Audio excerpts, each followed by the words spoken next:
Okay, so welcome everyone. This is our, I guess, fourth session on this. It's the first session on the second half of this book, what is called Thinking by Heidegger, and we're going through sections 1 to 5 of this. We're going to do 2 more sessions for the last 6 as 3 and 3. We were just talking beforehand that our next session should be on the 24th of September, same time, but 24th of September. I see Jason Benson coming in. And it's just going to be the next 3 sections. So that's 6, 7, and 8, lectures 6, 7, and 8 of part 2, where we're getting into the Parmenides saying, and we're going to basically go through all the big words and concepts in the first part of the Parmenides saying, which is only a short line long, but leaving off the being stuff at the end. It's just going to be all the stuff about the Knowen, Legen, Cray, the needful, the saying and the thinking, but he'll have his own translations of all of them. Anyway, that's just a little forecast of what we're going to do next time. This time we're covering all the material before that led up to it, which includes quite a bit. So may have undersold a little bit last time. There's a lot going on in this section, and we'll have a chance to get to it. But first, we should just do our round of first reactions. Did you manage to do the reading? Had you read it before? And first thoughts on it. So looks like James is also coming in, so we'll give him just a second to get on. Okay. For those who joined a little bit late, we already mentioned that the next one of these is going to be on the 24th of September, and will be the next 3 sections, so 6, 7, and 8 of part 2. Pete, first reactions? So I had read it before decades ago, read the 5 sections. I guess new semester, we seem to be asking some of the same questions as last semester. But the difference, the way I see it, is we've left Nietzsche's devastation behind. I think Isabel alluded last time to St. John of the Cross. The dark night of the soul is behind us, and now we're in the Mediterranean, where we touched on Palestine, I think, in the first one. And now we're going to Elia, where it's sunny, and we're leaving the Hyperborean cold behind us. And beyond that, beyond just asking the question and working through the question, what calls for thinking? He's touching on other aspects he's touched on before, like language, the logos. I don't remember if he's brought it up yet, but constant presence is a thing, and calculative thinking versus meditative thinking is in the back of his lectures. Yeah, so that's my first impressions. Yeah, so I'm not sure we've completely left the northern climes behind, because we get a lot of thinking as thinking as something which is going to be contrasted with the Greek logos and Legen. So there is some German-Greek tension still there in this section. But yes, we're going to get to the what is called thinking and what calls for thinking. And I think that there's a section here where we haven't quite gotten to the Greeks, because we're actually getting a fair amount of Heidegger's own position. And that's why there's some serious meat in this section. And one of the things I'll draw attention to, we get to the exposition parts, is the ways in which that his own position that you get in this section, especially I would say 3 and 4, but all of 1 and 2 a little bit too, is there's some contrast with that with the earlier Heidegger, right? It's not the same emphases or framing as in being in time era Heidegger, for example. There's recognizable late Heidegger things here that I want to draw some attention to. We get to that, but so point is, a lot of the second half of the book that we'll spend a lot of time on is him dealing with Parmenides and early Greek thinking and the early Greeks and what to make of them. But here we're getting a lot more that's specifically Heidegger's own position, and that's going to set the framing for how he comes to Parmenides saying, or how he's going to read it, or what he's expecting to get out of it. But okay, Joe, first reactions. You're on mute, You- Joe. Still on mute. How to unmute yourself.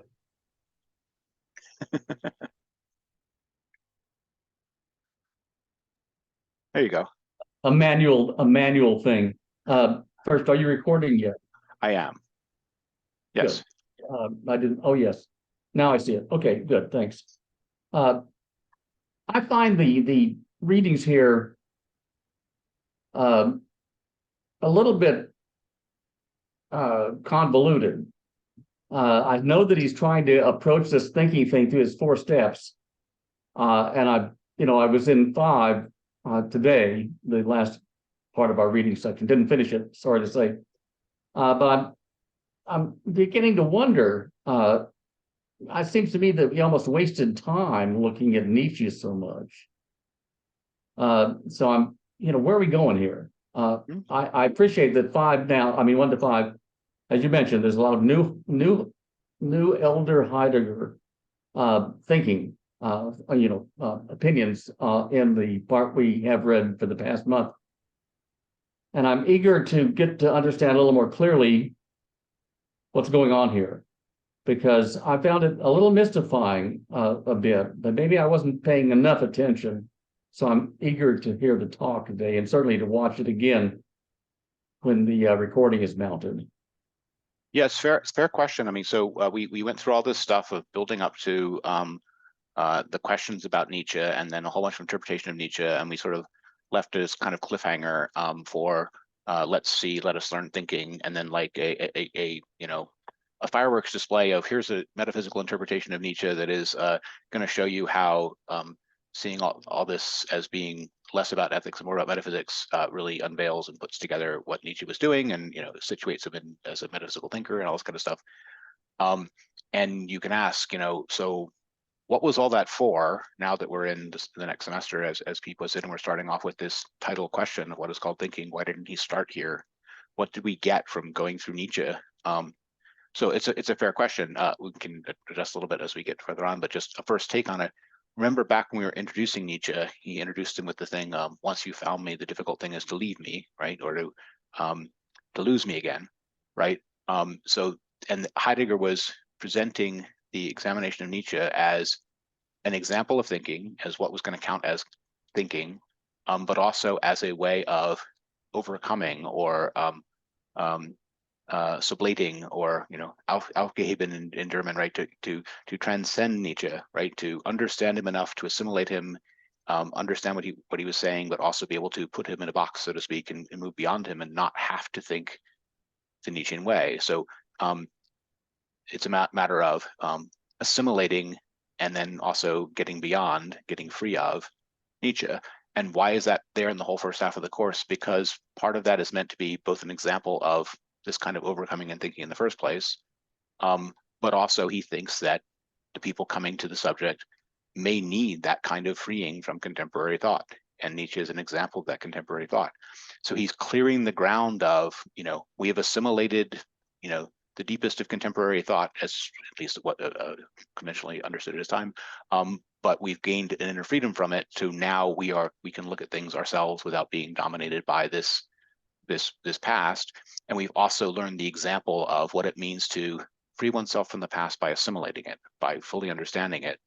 And that is going to be done again with the early Greeks in the second half of the second part. And in between, we get this thing where Heidegger is giving his own position, so to speak. And you might say that's, there's a whole first section of throat clearing, which is really trying to show what thinking is, and also trying to free his inquiry from the contemporary, if I can put it that way. And now he's going to, tell you sort of, and we're going to get to this in the substance things, but a bunch of his own position in which Nietzsche is situated and the early Greeks are situated and himself is situated, right? So kind of biggest picture happens here. And then we're going to go to the Greeks early Greek specifically, Parmenides specifically, and he's going to be doing something similar, if not exactly the same, to what he did with Nietzsche. So Nietzsche is a model for the understanding in order to free oneself from as a process of thinking. So Parmenides is in a way a harder case. It's a less contemporary case, but it's a deeper case. It's one that has influenced the West more for longer, and therefore is more ingrained in Western thinking, so to speak. But the reason for the first exercise is both to free from the contemporary and an example of freeing from past thought by assimilating it, if that helps. And all of those activities are very much the kind of thing he's calling thinking here. It's embedded in this history of metaphysics, history of how man has thought about being, history of truth, those sorts of areas. But fine question to understand. Where are we going? Why do we have to take this road to get here? And where are we now? We've just freed ourselves from contemporary thinking at bottom. That's where he wants you to be at the opening of 2, and therefore ready to hear his own position a bit. Hope that helps. Craig, first reactions. First reaction is going to be a little unusual for me. My first reaction was, wow, this is some Heidegger I really understand. I was absorbed by these 4 sections. It seemed to finally be bringing back some continuity, some tying back to what I'd somewhat understood the early Greeks as being about, and already alluding to that, even though I see there's more to come. But it made sense to me. It was very well laid out.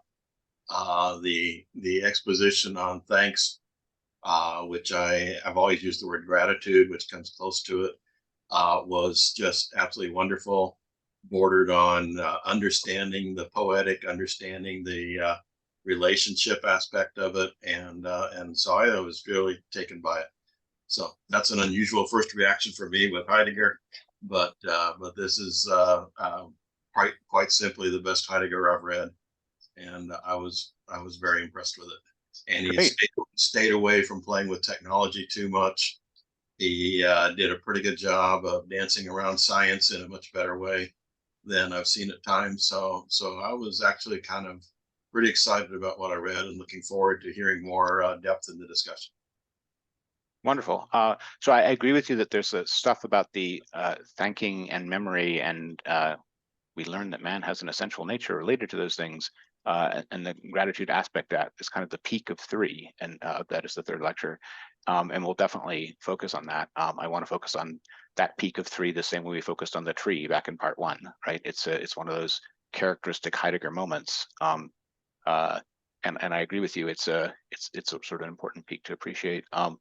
There's some things to put it in context and so forth. The other things that are going on here is a bunch of stuff about relations to language. You mentioned the poetic, right? And he does bring that up, but so talk a little bit about that. The theme of language is definitely involved here. Nobody has so far mentioned the four questions. We'll also talk about the 4 questions, and he's mostly focusing on the 4th, of course.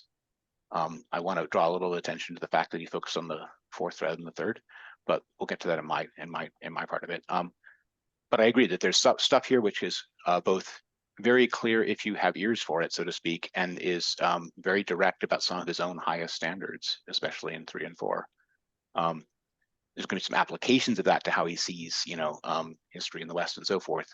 But this sort of, I'll go this way, direct spiritual thinking peak you see in 3 is very much of, it's something you can understand just coming out of some of the same traditions that influenced him, without necessarily needing all the rest of the machinery of his understanding of, philosophy in the West and history and all that other stuff, right? There's an element of that peak that's directly accessible to anyone interested in that sort of, put it this way, spiritual depth thing.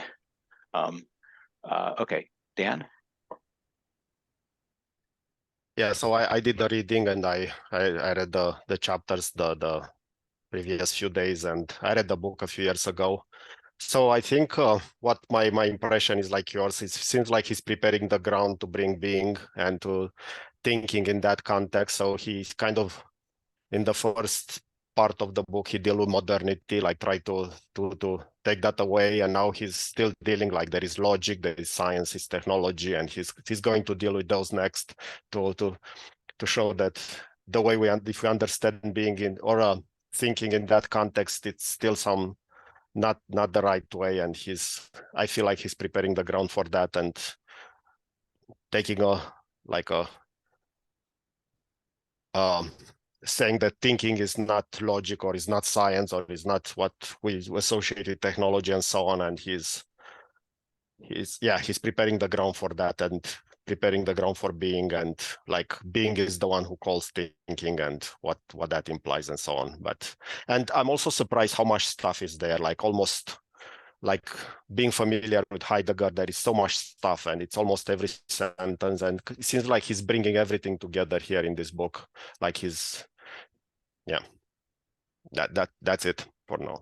So there's definitely a lot of stuff that comes out here as things which are recognizable from like the unpublished early 30s lectures and so forth that are sort of being hinted at here in the I'd say 2 to 4 especially.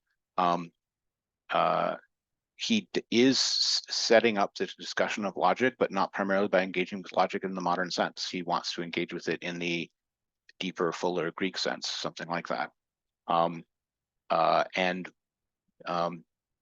Being able to see the later things as results of and evidence of that original. There's an aspect of it here, which is he's trying to get to the point of being able to fully appropriate and understand what in other contexts he calls the first beginning, or the relation to truth that is set by logos as its standard. And logos as its standard is not simply logic in the modern sense, but Heidegger thinks that the fact that logic is a reigning thing in the early 20th century is a very long-term consequence of the relation to truth set by logos as the Greeks understood it. But the underlying thing he's aiming at here is a ability to think how that happens or how that comes about as it did in the Greeks, not as it lingers in the moderns, if you get me. He's not focused on how modern logicians have elements of Greek relation to logic in them. He just wants to understand the original way in which the Greek understanding of truth became about something like logos, if that makes sense. But part of what he's doing that for is not simply to critique or understand or overcome that happening, so to speak, but to see the ground on which it's happening. That's the actual level of the generalization he's aiming at here. So I don't think you can underestimate how central that is to the late Heidegger project, and even to some of the stuff that was sketched in the early 30s stuff that wasn't published. But you can misunderestimate the role of the logic stuff if you think that it's primarily about a critique of a contemporary emphasis. It's not. It's trying to understand the relation to truth that Western man has had since the Greeks, and the ground on which it's happened, something like that. But anyway, this is we're getting into too much my own exposition. But I agree with you. There's a lot here, and it's packed. And the more Heidegger you know, the more you'll see. He's alluding to lots of things here and there, and it's also for that reason challenging if you don't have all that other Heidegger, right? It's some of it is relatively difficult to follow, and some of it can be very clear if you have those other traditions as Craig does, so that they speak to you directly. We want to focus on that in 3. But it's hard to get every allusion he's making to his other thought along the way, just because there's so much of it. And there's a theme in there too about relation to language, how easy it is for things to be comprehensible, the tendency to understand things in terms of the worn down use of words as opposed to the weighty original use of words or something like that, which we'll also want to get to.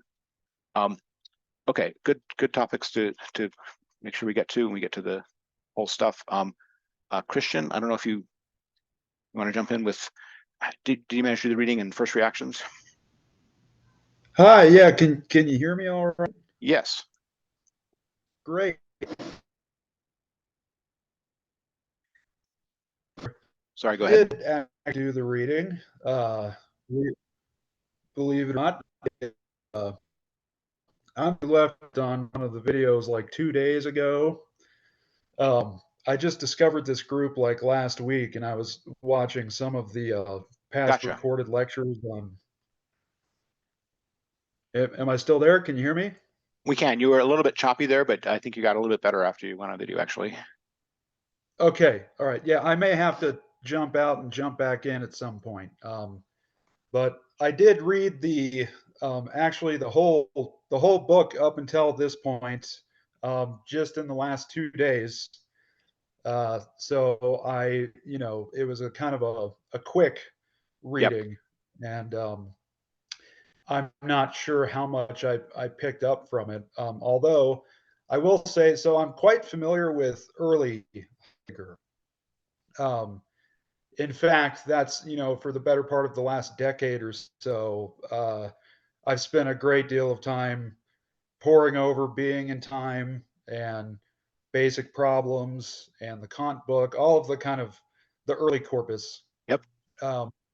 And I have always sort of avoided later Heidegger, just because, I don't know, I suppose I was a little intimidated by it, or it's just, at a first glance, it's so different from the early stuff. It's just a different style. And what struck me, I mean, I have read some of the later stuff, like some of the 30s, like the basic writing stuff, like On the Essence of Truth and The Origin of the Work of Art. Some of those read. It's been a while, but I think this is the latest work by Heidegger that I've ever read before. I mean, my understanding is that this was like, 1954 that these lectures were given.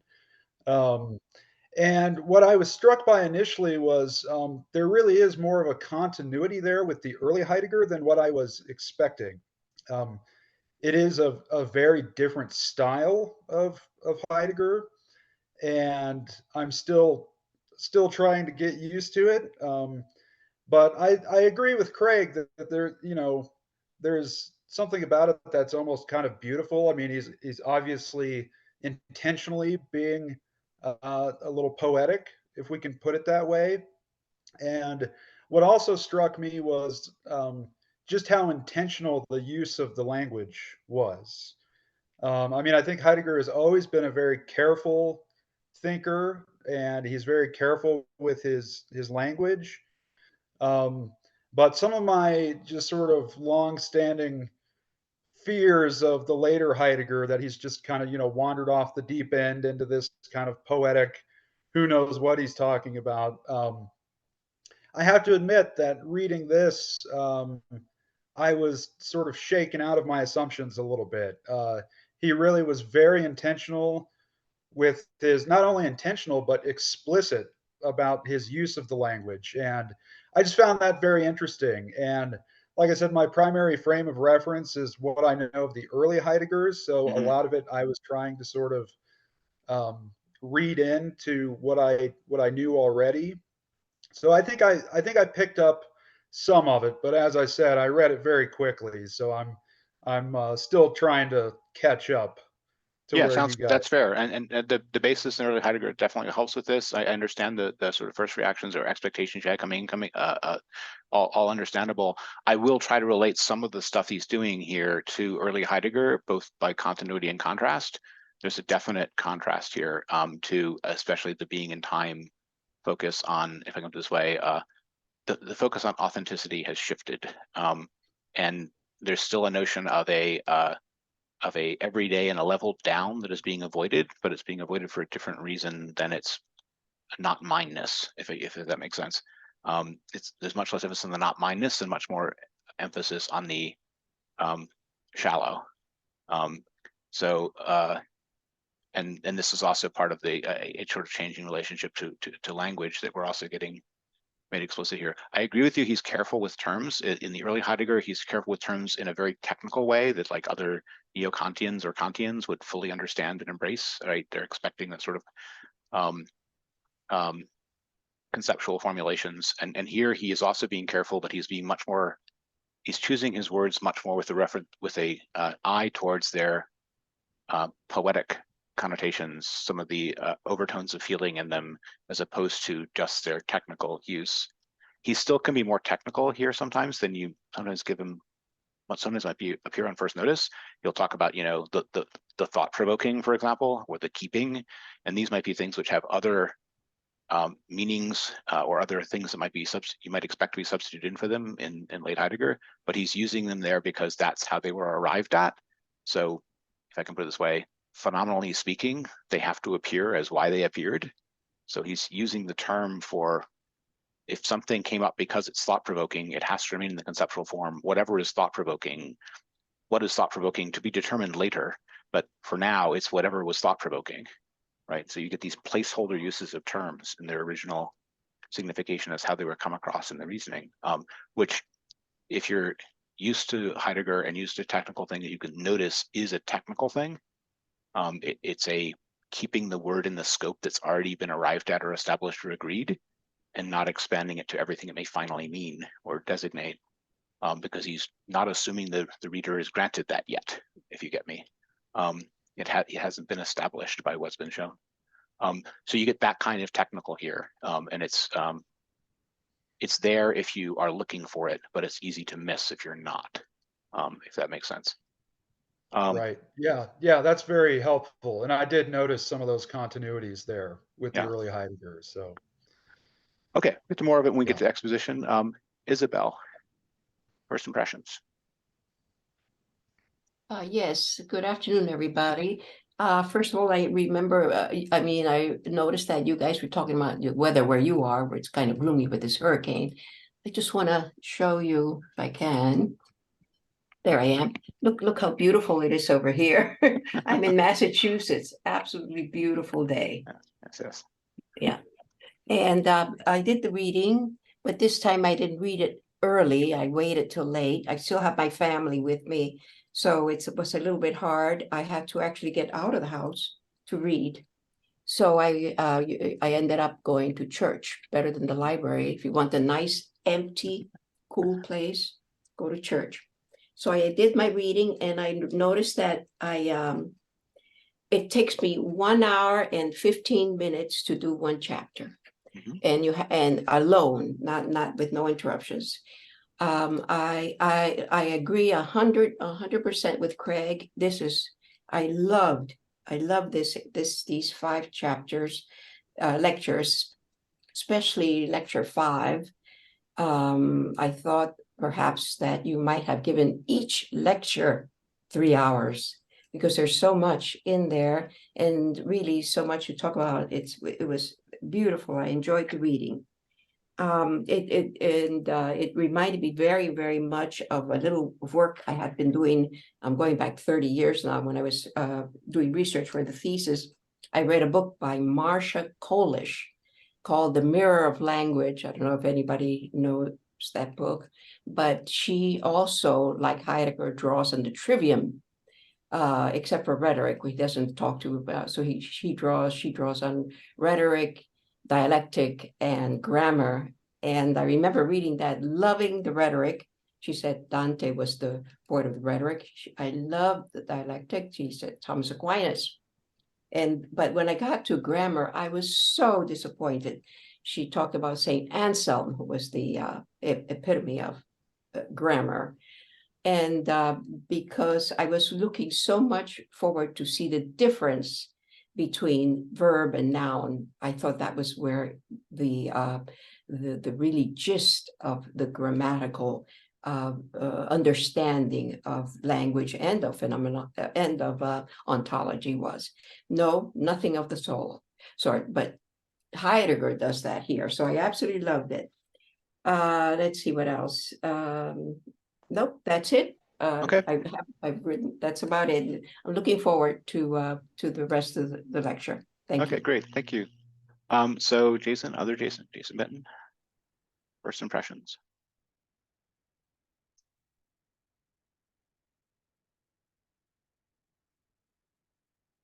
Jason Oh, Jason can't talk, he's driving. Okay, never mind. We'll skip over Jason because he sent me a text that says he can't talk because he's driving. He's going to listen in. That's fine. So James? Oh, yeah, thanks.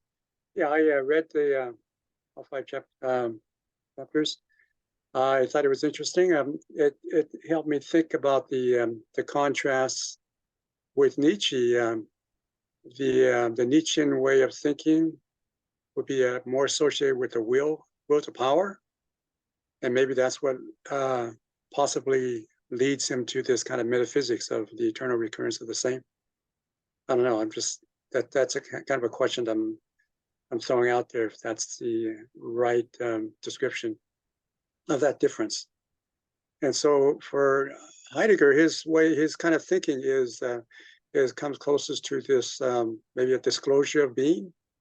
So he's redefining what Dasein is, right? Dasein is this kind of thinking being. So it's interesting to, yeah, so I look forward to hearing more about the discussion of what he means by thinking and how that's related to the disclosure of being and Dasein. Thank you. Yep. So it's fair to say in this section, one of the notable contrasts with early Heidegger is that he doesn't use the word Dasein at all, right? He talks about thinking. He talks about thinking as thanking. He talks about memory. And he does talk about, this all these relations that he would otherwise, like in the lectures on truth, would talk about as, as appearing or aletheia. He does definitely refer to oblivion, which is the lethe of aletheia. So there's a definite continuity with the whole, put this way, aletheia, truth, understanding / problematic from 20 years earlier. But he's not using the terminology of being and not. He's, and that's not because some of the same thoughts aren't there. Some of the same thoughts are there. Certainly the things where he talks about you get beyond the idea of an inside and an outside, for example, right? Is referring back to things which are definite continuity there, but he's not using that technical term. And when he's talking about what calls for thought, he doesn't just immediately jump to, and we're talking about being. He says, what is thought provoking? He's using the terms as it arose in the reasoning. So he's being much more gradual. He's not like jumping to an end of a conclusion. In terms of relation to Nietzsche, we saw at the end of the interpretation of Nietzsche that there was this deliverance from revenge idea, and there was the whole problematic of saving man's essential nature that we saw there, and what Nietzsche expected from deliverance from revenge. And here instead, he is definitely talking about man's essential nature, which we discover that he has, contrary to being in time. We'll come back to that. But this this thanking memory relation doesn't refer back at all to anything explicitly in Nietzsche, but in terms of its content, it's very much about this thankfulness, gratitude, as Craig was talking about, which can be seen as Heidegger's own form of what actual deliverance from revenge looks like, as opposed to what we saw in Nietzsche, which was a relationship to time that might have been aimed at trying to overcome a resentment about time, but didn't quite actually manage to do it from Heidegger's point of view. So I would say that there is a continuity there of contrast of this is what real deliverance from revenge looks like. But it's an unstated contrast. He's not highlighting that as a distinction from Nietzsche. He's just laying out the positive pole, if that makes sense. Does that help on the contrast with Nietzsche? Yeah, thanks. Yeah, because it just made me think of, trying to understand what he means by thinking, and then how is that related or contrasts with Nietzsche. Yeah, I think the idea of revenge for Nietzsche, and then for him, it is just the opposite. It's not a Yes, it's great for thanks. It's thanks with a C. Yeah. Sorry. Exactly. Right. Yeah, that's right. It's a kind of a gratitude. Yes. And a kind of like a letting be, whereas for Nietzsche, it is a kind of striving to overcome, which is related to the will, right? So for Heidegger, the will is maybe more associated with thinking, or maybe that's one branch of the will. He doesn't mention will here at all. With Heidegger, with Nietzsche left behind, Yeah. Will has disappeared from the problem. Instead, thinking is there instead. And the way in which thinking is thankfully dependent upon that which prompts it to think and about which it thinks. And that is definitely a very different relation to what thought is about than the storm and stress of striving, if you forgive the poeticness that we got in Nietzsche. But again, the contrast is implicit. He's not setting this off as a contrast. If he is contrasting all of that with something in this section explicitly, it's something like shallowness and everydayness. It's not Nietzsche. But we'll get to that when we get substantive. But overall, I would urge to focus on the. It is important to know, why we got here and why we did those things with Nietzsche. But the contrasts with Nietzsche are all going to be implicit from here on, and Nietzsche has basically been left behind. These are not going to be about Nietzsche, except by silent implication, or here is what one could do instead, and that's not a contrast only with Nietzsche, but with everyone else. So I don't know if that helps, but Nathan? Yes. So in terms of, I did the reading up until, I didn't get finished all 5. First impressions were quite a stark contrast between part 1 and part 2, the beginning of part 2.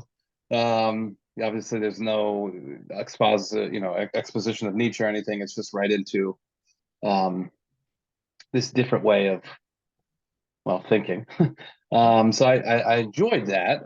So one question, or what I'm looking forward to, is the relationship between thinking, thinking, and memory. Getting a little bit more clear about that, as well as in the end of philosophy, in the task of thinking, he also talks about the poetic and the relationship of how the poetic comes in at the end of philosophy. So I'm interested to see the relationship between the poetic and what he's calling thinking, or what calls for thinking, I guess, as well as the relationship between technology and how thinking, I guess the right relationship to thinking can bring about an answer to the kind of totalizing of Gestell or technology, and if that is going to be, if that's going to come into play. With the Nietzsche lectures in general, and then the first half of this book, I'm relatively clear about what Heidegger thinks Nietzsche's attempt to overcome nihilism is, but I'm still unclear about what how Heidegger can either overcome or what his answer to nihilism is that is outside of the two-world mythology. So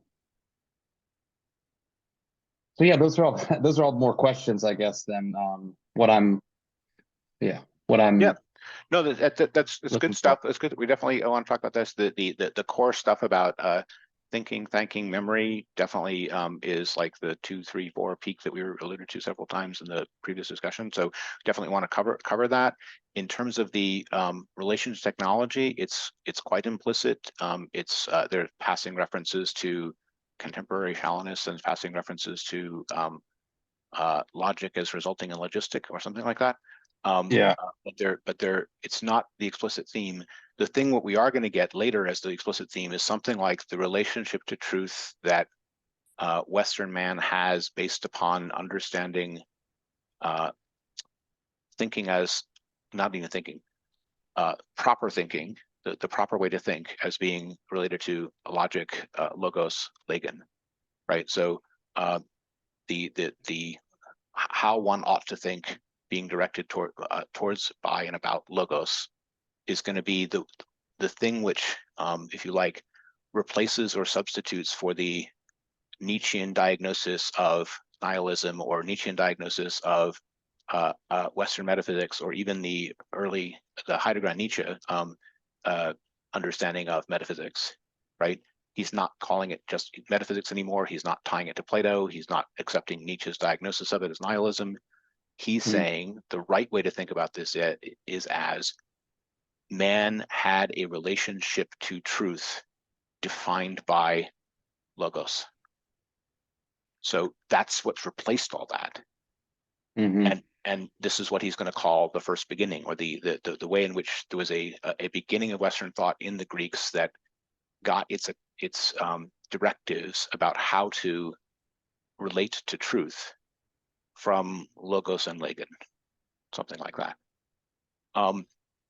And you can ask, well, isn't all relation to truth about logos and legen? And the answer is no, right?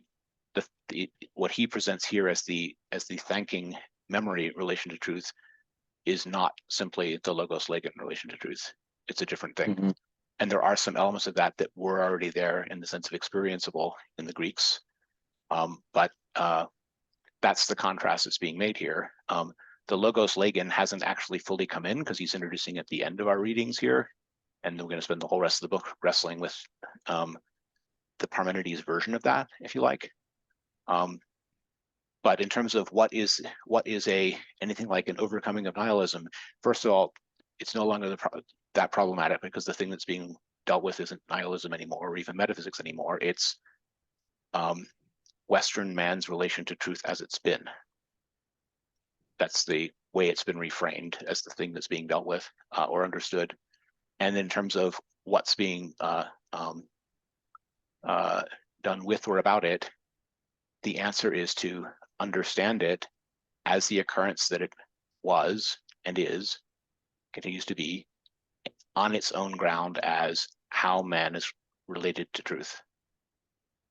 So the model of that we saw in the first part with Nietzsche is that you have to understand and fully understand, to assimilate, to free oneself from, or be able to step beyond a previous thinker. And that relation is still here. We have to understand the first beginning in early Greek thinking in order to have any inner freedom or distance from it. That's one point. But more, we have to see on what ground those events happened in order for them to happen again, right? And there's a part at the end of our reading in 5 where he says the only way to do this is to risk it, meaning to have the experience of understanding man's relation to truth as logos that the Greeks had, right? He's not going to say that's the wrong road to take from the outside. He's saying you have to go through it, right? You have to rethink it as they thought it and why they thought it, but now on a ground that Heidegger is going to lay out for us so we can recognize it as not a fated, necessary, only one way thing, but as a choice, as a possibility that was realized, as an actualization that didn't have to be that way, if that makes sense. Okay, so he's not going to call it nihilism, but he will say that the kind of thinking throughout the Western tradition has had a kind of relationship to truth that covers over the more original sense. It's not even necessarily that it covers over the more original sense. It's been the relation to truth experienced in or defined by this legen and logos, this gathering in language, and correctness of language, and that's the place where that's what he's pointing to. He hasn't fully fleshed out what all that means. We don't know what all that means until we've rethought some of it. But the thing that he has already contrasted it with is this thinking as thanking as memory. Okay. So he's already laid out one pole of the contrast as a positive thing that he's, and he's not saying that wasn't also there and potentially there in some of the Greeks, but it wasn't. He says there was something left unthought in the Greek experience of this. He says there was the prompting and call to think in the Greeks, but it was responded to out of the logos or legen. So just very outside perspective, right? The thing that's being talked about here is different possible relations to truth. And one of them is the one he's basically outlining as an ideal in lecture 3 of this. And the other one is the next one, is going to be the first beginning one he sees in Parmenides in the 6 to 11 of this, right? So if there's 2 poles, there's what he says about thinking in 3, and the other pole is going to be what Parmenides thinks of in the needful it is both to say and to think that being is, right? That's the other pole. But there in that there's a dramatic upgrading of that pole. It's not nearly as negative as Nietzsche's. It's not dismissive of that pole. That pole has a depth to it that has rarely been reached or re-experienced. He's calling it, you know, in other places, you know, the first beginning, the place where the truth of being starts, if you get it that way. So there's a dramatic upgrading, and it's not simply a problem anymore. And that is also part and parcel of this thinking as thanking business. He is not resentful of the Greek founding. Mm-hmm. He is grateful to the Greek founding. Because in some sense, it's not. So he's not relating it anymore to like a mistake or an error that was made. It's just something that's almost inherent to being, that it can kind of. It is something that was part of the history of the West. It is something like a fateful destiny that happened to come out that way. And yes, it is no longer to be thought of as simply a mistake.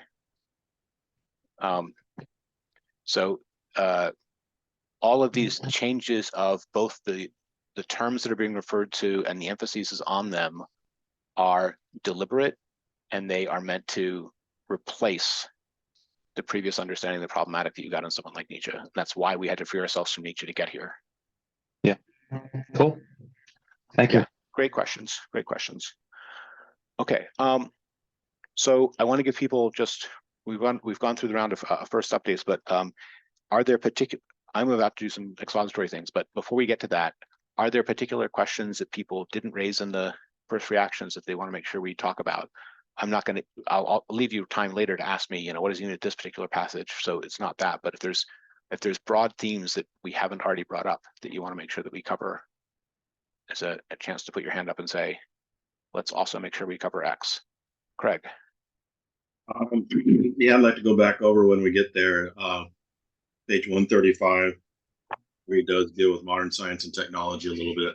Okay. The bottom half of that page, if we have a chance to get into that. Yep. And then the other one, I've already marked it, but it was really spending more time on the is thinking a giving of thanks. The section that started off lecture 3, but I think we already have. So those are the two I flagged. Fair. So it's good that you called attention to the bottom 135. I would not necessarily have gotten to that stuff, but we can. Okay. I want to jump back now to the beginning of our readings and the 4 ways, right? So he's laying out 4 ways of thinking with the question, what is called thinking?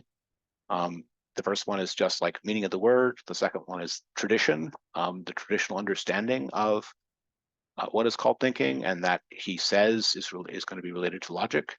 But the way to think about that second thing is, first one is meaning of the word, second one is tradition. The third one is something like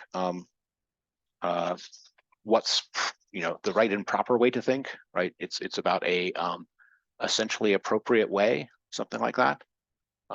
If the book were focused on that, it wouldn't have been called what is called thinking. It would have been called what is good thinking. Or what is right thinking, right? It's a good or right as the way that one could read the question, what is called thinking? What is the right and proper or good way of thinking?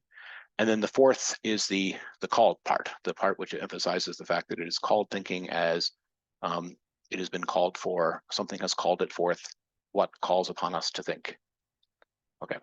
So in the whole first lecture, he's laying out those 4, and he's going to come back especially to 1 and 2 in the parts we read. And in a way, the whole rest of this half of the book is billed as an investigation of 2. right? It's billed as an investigation of what the tradition says about what counts as thinking. And the tradition starts off with an allusion to the word logic, and then we discover, oh, actually we mean logic as it recurs in this one saying of Parmenides as logos alongside known. And then so it winds up being not logic in some modern logic sense, but early Greek thinking and something like that. So there are ways in which the other come this way. The other significations of the word logic, right, are referred to here. But the tradition or two part is going to get its own full emphasis in the whole second half of the book. Sorry, was a question from Isabel? Yes, I just want to mention that on the third question seems, if we look at page 158, seems to be the most important in that he says the third question is the most difficult of all to answer. And then towards the end of the paragraph, he says, we must ourselves discover the one and only way to answer the question, what is called thinking, in its third form. If we do not find it out, all talk and listening is in vain. And in that case, I would urge you to burn your lecture notes, however precise they may be, and the sooner the better. Yes, so I mean, he does bring back in 3 as in some sense decisive, but he also has in the earlier sections says that how we answer 3 is defined by 4. And this is one of the things I want to immediately call contrast to is it's not obvious that there's that relation between them at all. So the way before he gets to the passage you just highlighted, right? He says it's from 4 that we get the prompting or directive to think, and that is what tells us sort of the domain of what thinking is and what calls for thinking and what how thinking is called for, or something like that. That gives us a mission, and then that mission has its own appropriate means. It has its own appropriatenesses within it, and it is those appropriatenesses that define the answer to 3. That's how he's positioning it. But this could very easily be reversed. You could very easily put the third higher than the fourth and make it the organizing question. What prompts you to think could just be what sets you on the way to thinking, but it's not actually proper thinking. And you could put the good highest, if you to speak Socratic, right, as opposed to the prompting or the call highest. In a way, this relation between 3 and 4 is recapitulating the Euthyphro question or the Kierkegaard problematic, right? If you're called upon to do something, do you first stand in judgment as to the appropriateness or essential rightness of the thing you were called upon to do before answering the call? Or do you first get the directives of what counts as appropriate from the call that you were called to? So he is definitely presenting it on the second of those. He's being Kierkegaardian here. He's being Euthyphroian. He's not being Socratic, right? The Socratic would put the good as the organizing thing, not the call as the organizing thing. He's putting the call as the organizing thing. And there's an implicit claim in that he's not being explicit about here at all, that the way to understand the third question of what is right and proper in thinking is something that is decided by the essential mission defined by the call, not the other way around. So it's right to bring out this point that there's a way in which, yes, there's a sense in which the third is highest, but only after, for Heidegger, only after the fourth has been heard.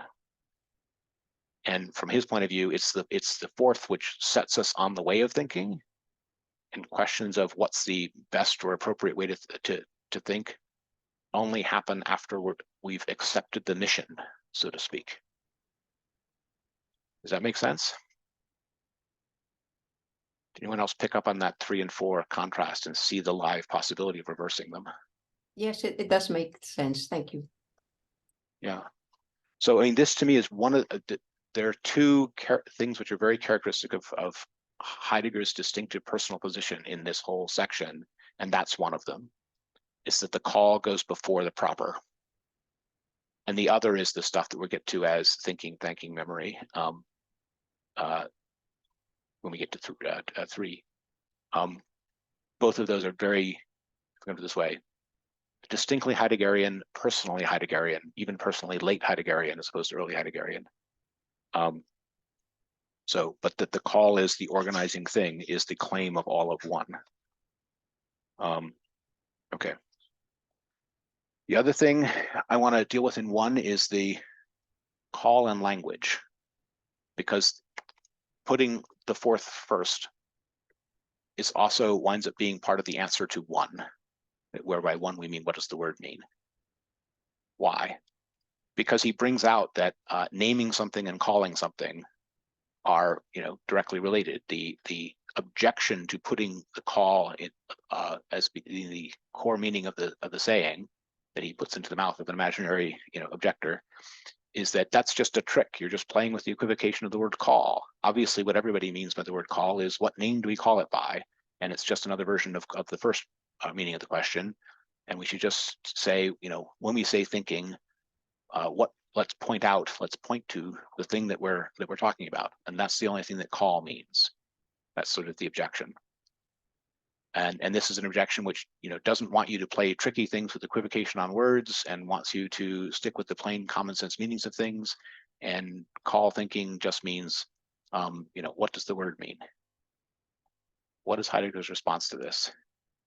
Heidegger's response to this is that this is a misunderstanding of how naming works and calling works and language works.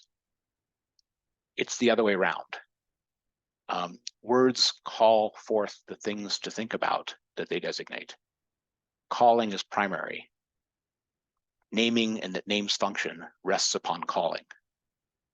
So you have to think of this as, and this is going to lead us into the memory section, but thoughtfully spoken words are summoning spells for beings. They're ways in which you call forth a meaningful relationship to a particular being in a mind, your own or somebody else's. That's what sayings do. That's what thoughtful sayings do. That's what dicta do. Dicta, as in what the thinker and sayer says, does. It calls forth the beings to be contemplated or thought. It calls them into memory. So what Heidegger is doing here is he's trying to say that if you understand these language things too superficially, you will miss the relationship to thinking involved here. The relationship between thinking and language is itself in play in the question. And when he's putting 4 above 1, and he's saying it's not just a trick of words, he's doing that because thinking itself is about exactly that changed relationship to language. The relationship to language that uses language as the worn tokens of communication in their most common acceptation and their broadest, the way that they can be heard by the broadest number of people, isn't thinking. It's, to speak early Heidegger, it is collapsing into the leveling down of the they. It's what they do with words instead of hearing them directly. Hearing them directly is letting them call forth in the sphere of your memory the original experiences to which the words pointed. And when you reenact the thought behind the words yourself, right? When you make them your own in that sense, you are hearing them as something that the words are calling you to do. Right? So the what calls for thinking is uses a formula here because it's not always just meant being with a capital B. The subject matter one is called to think about has this same what is to be thought. It fulfills that functional role, if I can put it this way. Anything that you thoughtfully respond to in meaningful language, doesn't just mean has signification, but deeply meaningful language, something like that, is about calling that experience into your own thinking. And he's contrasting that with using words in the worn out way of the most accepted meaning. Why is that? Why does that contrast arise? The worn out way of using the words only got that way because there was some original signification that made the words stick, right? There was some important thing it referred to that made it stick in the language because it could call up that association. But as you wear it down and pass it around and make it about the communication, you level it down to what everyone can understand in it. And the portion of relational experience that remains in it is whatever everyone can assimilate. So relating it back to early Heidegger again, this is the leveling of the they, so to speak. But it's important to notice here that there's a shift in emphasis. The problem with they leveling, worn use of the words is not that it's not yours. It's not a lack of authenticity in it. It's not that you're only using it the way everyone else uses it without thinking it yourself. It's that you're not thinking it yourself. And that the yourself is not the important part thing, it's that you're not thinking it. It's the shallowness that's the problem, not the otherness. Okay, I put it to you that this is part and parcel of a shift from early Heidegger to now. The pole is no longer between authentic and inauthentic, or me and not me, or am I living my life and thinking my thoughts? But instead, it's thoughtfulness or memory versus oblivion. The they, the inauthentic, the worn down, the shallow is just one of the ways oblivion happens.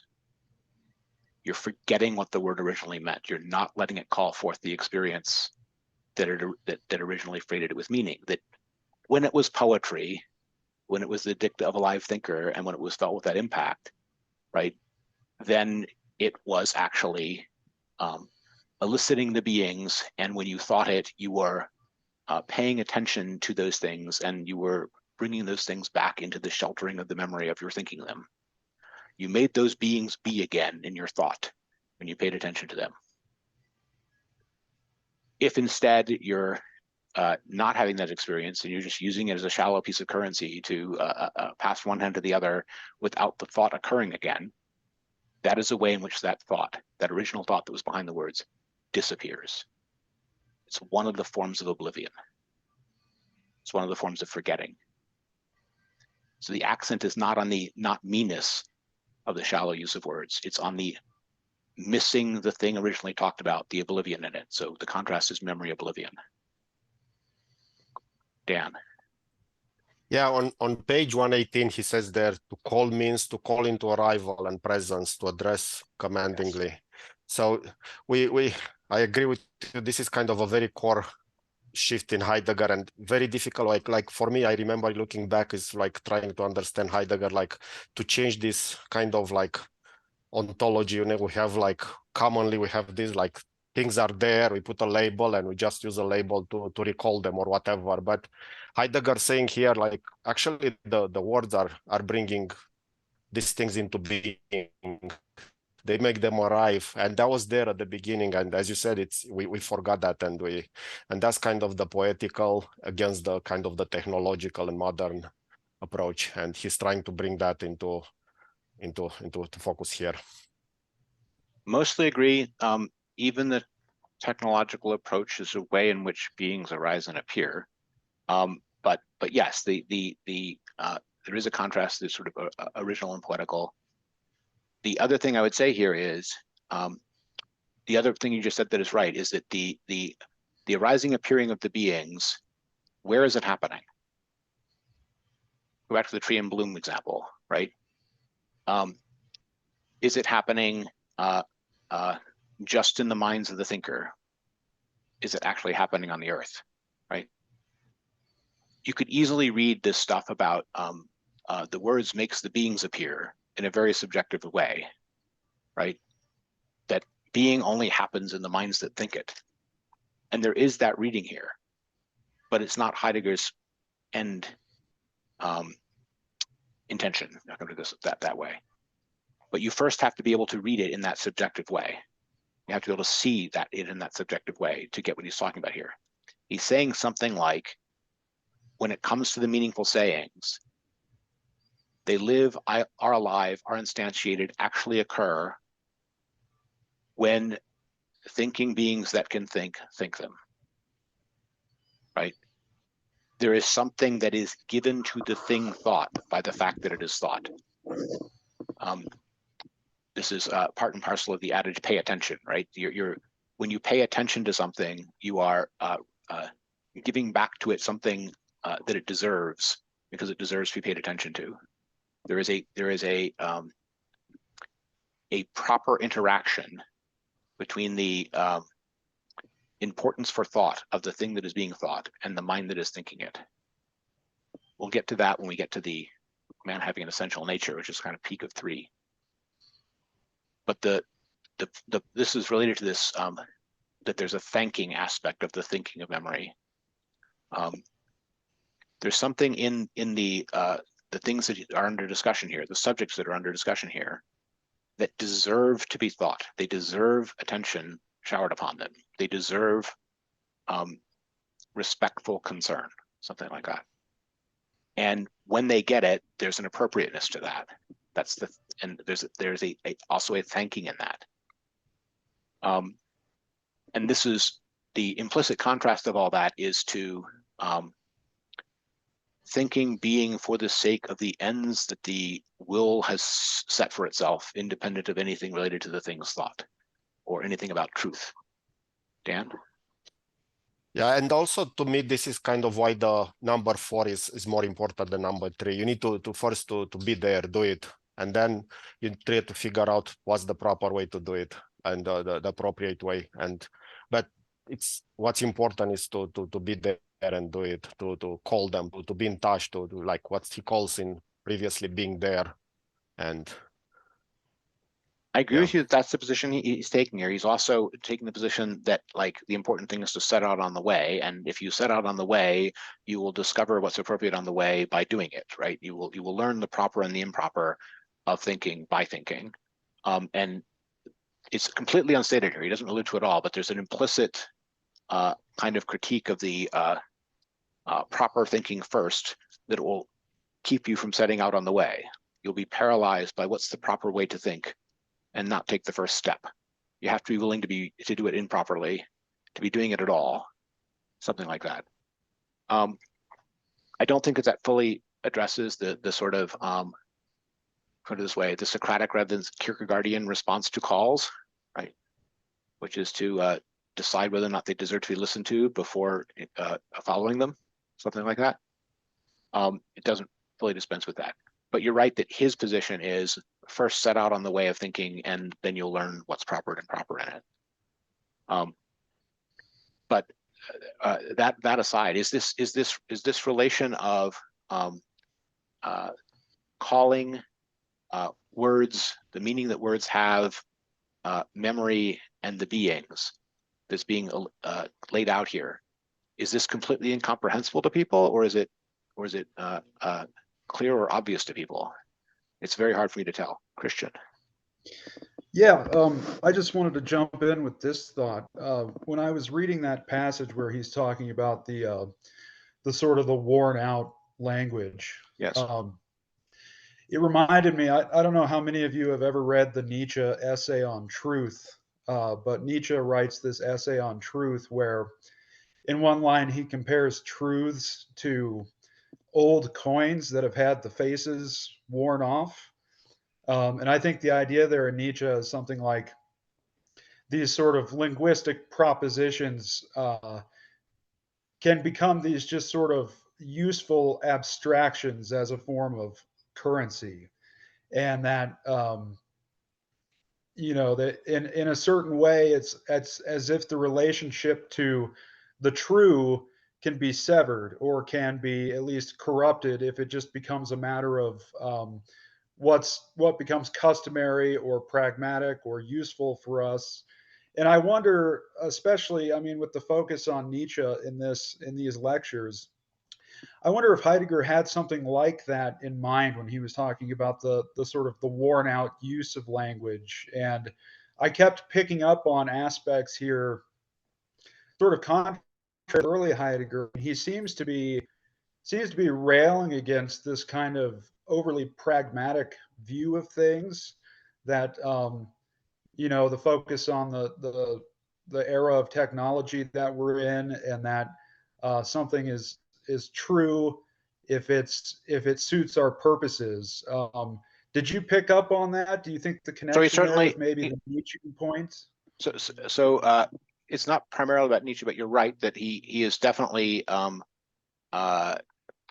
strongly against what you would call a pragmatic conception of truth by this stage, right?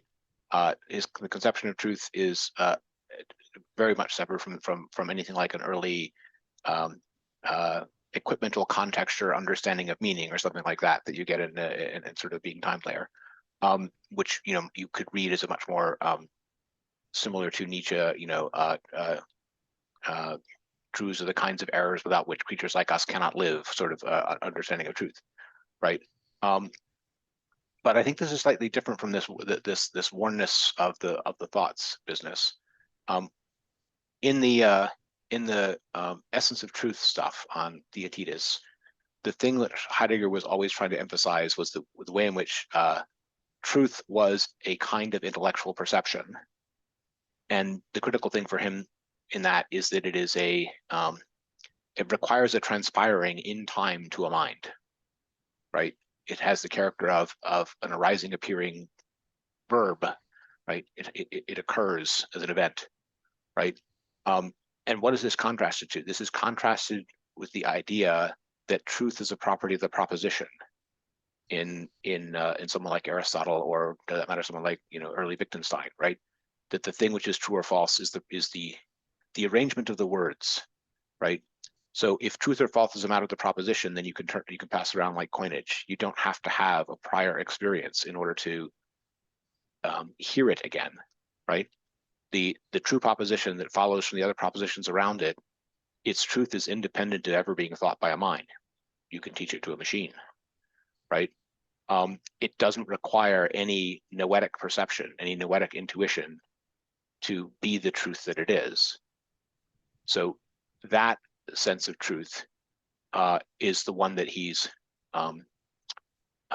contrasting to the what he regards as the prior, more basic arising, appearing notion of truth as aletheia back in those lectures. So my point is that shift in appreciation of truth has already occurred long before this, right? And he is now concerned with truth as an arising, appearing event. That's why the sphere in which that arising, appearing event happens, the memory, is the core here, right? Language exists to call to memory, to call to thought, to make actual again in a mind, right? The original insights, experiences, etc., in which something was unveiled, in which something became apparent. And its use for communication or currency is derivative from that. All of its ability to even pass current for those practical purposes is derived from just rapid versions of, often shallow versions of, that ability to evoke. And the underlying thing is that ability to evoke, the evoking of the noetic perception. This stuff will start coming. This stuff will start coming back. I just want to say in the last section, when we get the Parmenides, will talk about both logos and noen, and the coincidence or the synthesis of logos and noen is going to be critical to the logos understanding of truth. Sorry, reaction.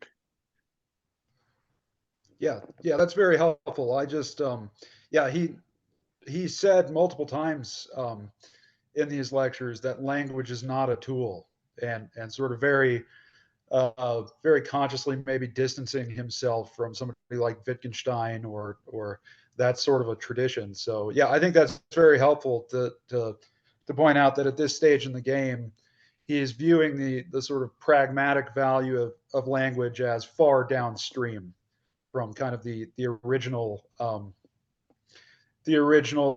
appearing or unconcealing. Yep. So yeah, that's helpful. Great. Jacob? First, welcome. Any question?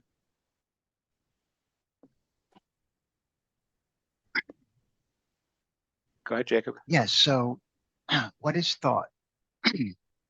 Thought is the reaction of memory. If there were no memory, there'd be no thought.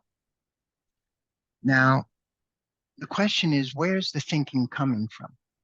Who's doing the thinking? Is it the brain that is highly conditioned doing the thinking? In other words, is the conditioning doing the thinking?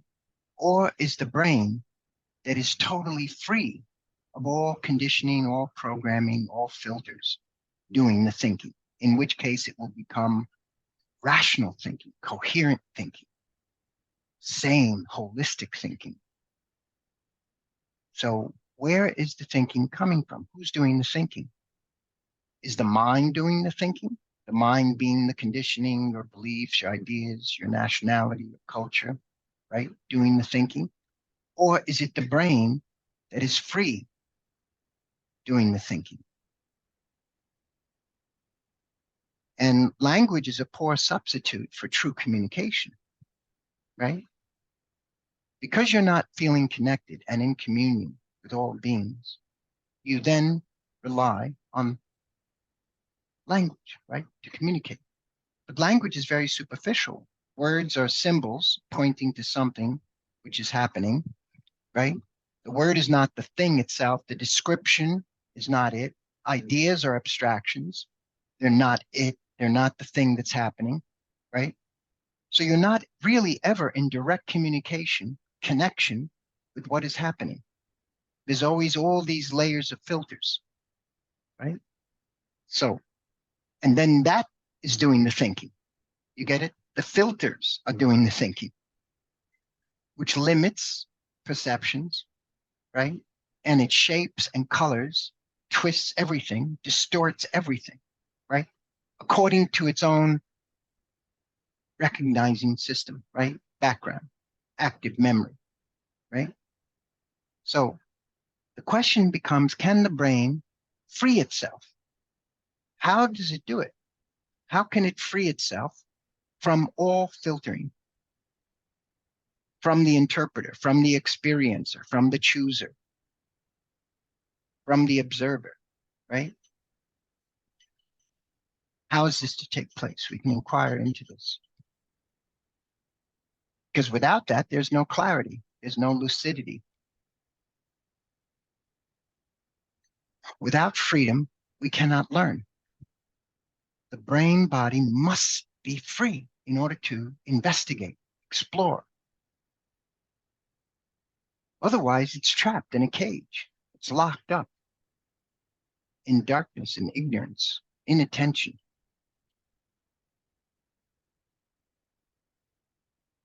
Yeah, I mean, none of that is Heidegger, first of all.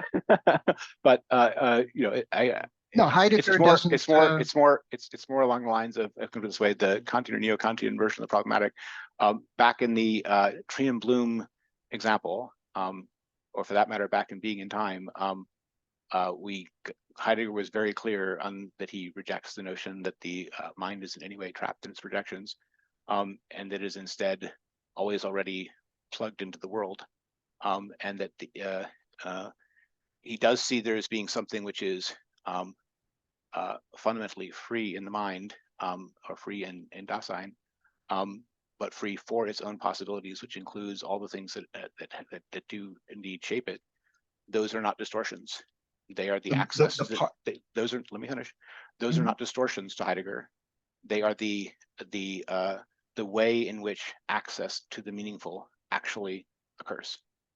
And he is not seeking for a consciousness free of presuppositions, or a consciousness that achieves clarity or achieves universality by not having any of its thrown instantiated history. Quite the contrary. He is seeking the arising, appearing of the meaningful as it actually occurs. He does not have an ideal universality. He does not think that clarity is the same as everyone will agree with it. He thinks that the way in which the thing actually happens is always the embodied, particular, unique, individual way that it happens. We can understand the universal structures of that, and that's exactly what he's trying to do. But among those universal structures is, it's always particular. It's always mine. So that's a fundamental difference between Heidegger's core position. That's a belief. It's a fundamental difference between Heidegger's core position from the very beginning of Being in Time, that doesn't change throughout his career, with the goals of some of the neo-Kantians or Kantian traditions, or even Husserl before him. He does not share that goal. So I'm saying, so he's saying, what according to you, he's saying that the mind is there and it can do nothing about it. I'm saying that's He's not not true. saying that. He's not saying can do I'm nothing about it. saying the He's saying- mind, the brain he's- can free itself from Yeah. the mind. Does he say that? The He's not brain he's not can talking about free itself from the he's not, mind. he's not talking about the brain at all. He never mentions it.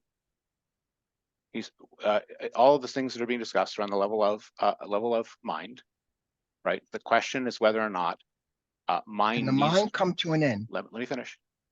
The question is not whether or not the question is, does the mind even want to free itself from its conditions, from its particularity? No, the mind is and- the cage. The mind is not something to be. Once again, mind, these are cage, your the Jacob. mind is not Jacob, caught in the cage. Jacob, The mind Jacob, is the Jacob, cage. Jacob, you're disrupting the event because you're trying to come Does into he it. say that? Jacob, you're disrupting the event because you're trying to come into it with a foreign No, I'm perspective. asking you, does Jacob, Heidegger say Jacob, that? you're about to get kicked out of this meeting. So listen to me for a second. Well, you're why are just- you so hostile? Why are you so antagonistic? If I'm you will let, asking a question. Does Heidegger if say you will let me, if you will let me explain, I will tell you why. no one is But prohibiting? you have to Go ahead. stop. You have to slow down enough to listen. I'm listening. The reason that what you're doing is disruptive is you're bringing to the subject a problematic which is not that of Heidegger, and you're asking how I'm asking Heidegger. a question. Jacob, let me finish. You're not answering it. Instead, you're going into ad hominem attacks. Okay, go ahead. Once again, the people here are here to investigate Heidegger's thinking on these things. Me too. They're not here to have Heidegger debate you. I am not a No, substitute we're for not. you. I'm not debating anyone. I am not I'm a asking substitute. a question. Does Heidegger I say the am not a mind can substitute. come to an end? I am not a substitute for Heidegger for you. If you want to engage with how Heidegger thinks about these things, you're going to have to understand Heidegger, and you're not going to do that Yeah, and I have read him, and he doesn't do not going to that. do that. You're not going to do that by pretending that your understanding of it is superior to Heidegger's without understanding it first. So we're not here to debate your ideas. You can start your own YouTube channel for that. I have no ideas. You have That's questions. the point. You're You have full of questions. ideas. You have questions, but you know that the mind is a cage. But you don't have any ideas. That's a fact. No, The mind is a bundle of the mind is a bundle of filters. Shall we? Your beliefs, your culture. Right now, who's talking? Your conditioning is talking. Your mind is talking. Shall we poll the people on the call as to whether or not they all already always agree that the mind is obviously and by definition a cage? We can go into it if you don't understand it. It's not a matter of understanding. It's a matter of not agreeing. I told you that Heidegger. No, it's not about agreeing or disagreeing. Agreeing and disagreeing prevent understanding. So we're going to inquire. We're going to find out.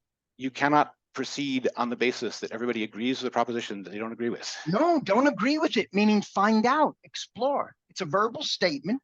The verbal statement can be true or it can be false. We have to find out. We have to inquire. Yes, I'm telling you that it's false.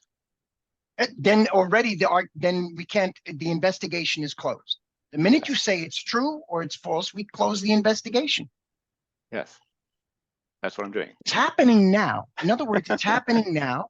And the invitation is to look at it now, to look at the mind, Sure. the activity of the mind now, fresh, not with already preconceived notions, right? Yes, we're not trying to free ourselves from all our preconceived notions on this call. We're trying to understand Heidegger No, together. not free ourselves, but to look at it, not free ourselves from it, but to look at it, I'm to using see your own our words. assumptions. I'm using your own words.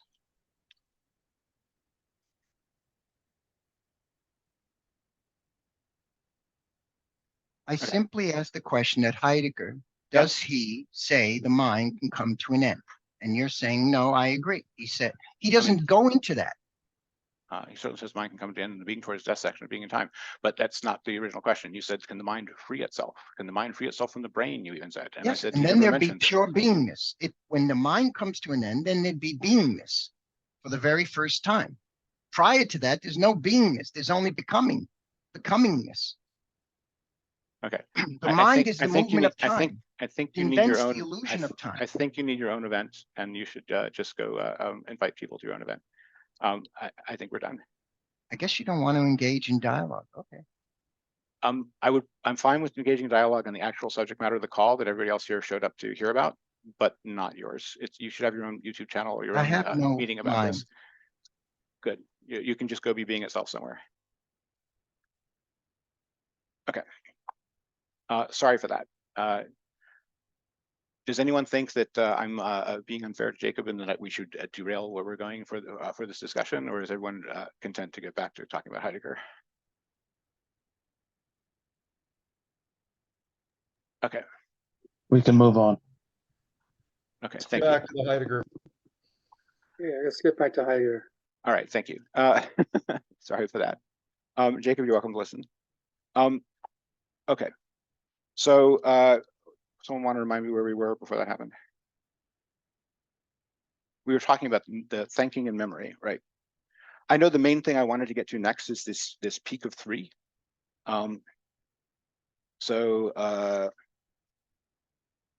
Okay. First of all, there's one thing I want to clear out of the way first. The memory question. It's easy to hear memory and think only of recall and a relation to thoughts past. And Heidegger is trying to use the term memory in a more expansive sense than that, in which it includes also,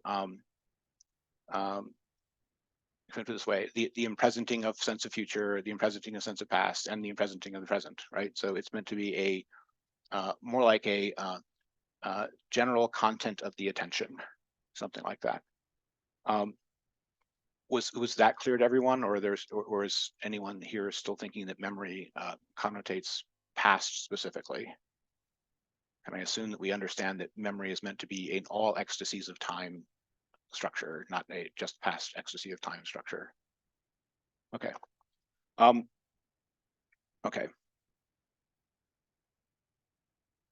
I want to get to this peak description of thinking, thanking, memory on page 142.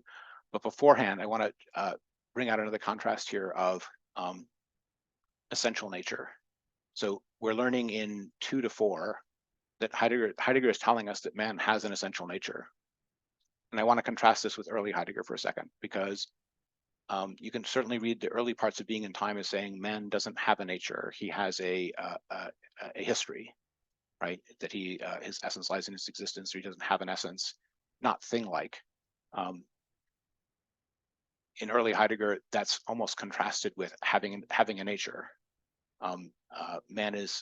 Dasein in early Heidegger is something which doesn't simply have a nature, it doesn't simply have an essence. And instead here, all of that's dropped, and man has an essential nature. Did anyone else notice that contrast with early Heidegger? I did. Thanks for refreshing my thought. Okay, so where else have we heard about man's essential nature and even saving man's essential nature in this whole book? Back in the Nietzsche stuff, when we were talking about what ethics as mere imperative was powerless to do, right? There was something like saving man's essential nature, and there was a quick gloss on it of holding himself open to being as far as he can, something like that.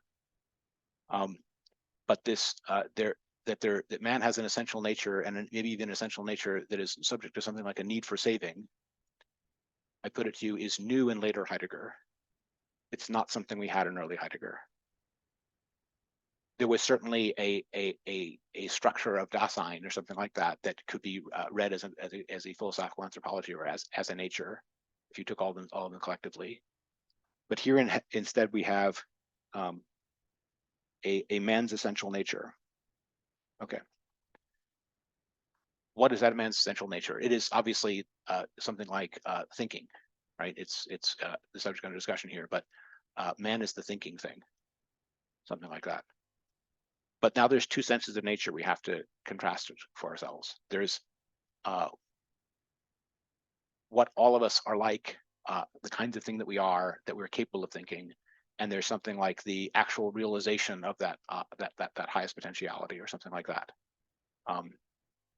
So is thinking something that is only rarely done by rare people, or is thinking something that all human beings do because they're thinking beings from their existential constitution? the answer is something like both, right? But I want you to notice that there's a difference between the thinking as something which all human beings broadly do all the time, something like that, versus thinking as some peak accomplishment that is a rare thing, right? And that we're not currently doing. If we're, the beginning of what's most thought-provoking and the thought-provoking age, we still are not thinking, so we were still not thinking. So there's at least two connotations of thinking here. One is something which all human beings share and as an essential power, something like that. And the other as a highest calling, perhaps unrealized or rarely realized. Is that contrast clear to people? Yeah. Pete. And so in this regard, I want to point to something that's related to the early Heidegger, and that the early Heidegger, he says, so some of this stuff we can't think through, but we can get formal indications of what's actually going on. And here with essential nature, in the first half, he said that it points us to what needs to be thought, or words to that effect. And so I get what you're saying about how the essential nature has changed, but at the same time, it's similar in the we either need a formal indication or we need to get pointed to how to really think or what thinking really is. Yeah, yes, but so I'm saying that there's a revaluation of nature here, right? It may be an expansion of its scope, but early Heidegger would have avoided calling this a nature for fear of having the mind get reified and confused with the thing, right? And Heidegger of this era doesn't have that problem, right? He's not so concerned about nature being understood in a particular or particularly technological way that he's not willing to say man has an essential nature, even if that essential nature is not defined by what everyone has, but as something like a highest capacity. And this is a much more ancient understanding of nature, if I can put it that way. It's a kind of sense of nature you would get in the Socratics, rather than the kind of sense of nature you would get from, say, a modern scientist, right? It's not nature as the always and everywhere of all things in this class, right? That sense of a universal power. There is something like a universal power in that when we're talking about human beings, we're talking about beings that are conscious in this sense. And that may include the possibility of this highest realization. But the highest realization is also being called thinking. And that highest realization is not expected to be in everywhere, or even for the most part, right? But he's no longer avoiding calling that a nature. He's comfortable calling that a nature. Dan. Yeah, I think like reading Being in Time, one realizes that there is no essential nature to the human being, or it's not very clear. And I remember, like, for example, Sartre reading that, he says that the existence precedes essence, and then Heidegger tried to clarify that. And I think for famously, like in the letter on humanism is the first time when Heidegger takes a position and said, no, there is something to human being, and that is like first his house of being, and now he's coming to language and to thinking. And I think, yeah, he's taking a position and he's saying there is an essence to human being. And he's doing that by this time, like after the war, starting to be clear about that. Fair, but I mean, I don't know if that's the particular transition. But let's at least explain a little bit the confusion with Sartre, right? And the what he was really getting at by saying Dasein is in existence instead of having a nature in early Heidegger, right? He was trying to say something like, you're a who, not a what. You don't have a stable essence that is, exists outside time, of which you are an instantiated copy, like a triangle, right? You're not a particular of a universal class. And that's what something which, is defined by having an essence, sort of is to the conventional understanding. That he appeals to early in Being and Time as what extant things are like, something like that. Beings which don't have the character of Dasein, right? But when he's trying to talk about beings, the character of Dasein, and says they have an existence instead, he's trying to say they're always individual, they're always unique, they're always transpiring in time, right? They're not an architectural blueprint, right? They are a living actuality, something like that. And therefore they have a history. They have a history of intentional acts, but it's an unfinished history that's always changing. So if they're more like a becoming than like a being in that classical sense, they don't have an essence, but they are an existence. So those were sort of the kinds of distinctions he was playing on there. And I think when Sartre read that as existence precedes essence, it was kind of a misunderstanding, and he was not recognizing that it was something Heidegger was saying as being specific to consciousnesses. It's distinct from stones, because you could say existence precedes essence even for stones, right? But he was not making that kind of a scholastic point. He was trying to distinguish between conceptually defined copies matching a blueprint like a factory product, and individual persons, something like that, with unfinished histories. What's the essence of the unfinished novel? One, there's no novel in general, and two, if it's not finished, right, it doesn't particularly have an essence. So that's the kind of stuff early Heidegger was getting at when he was avoiding saying man had a nature.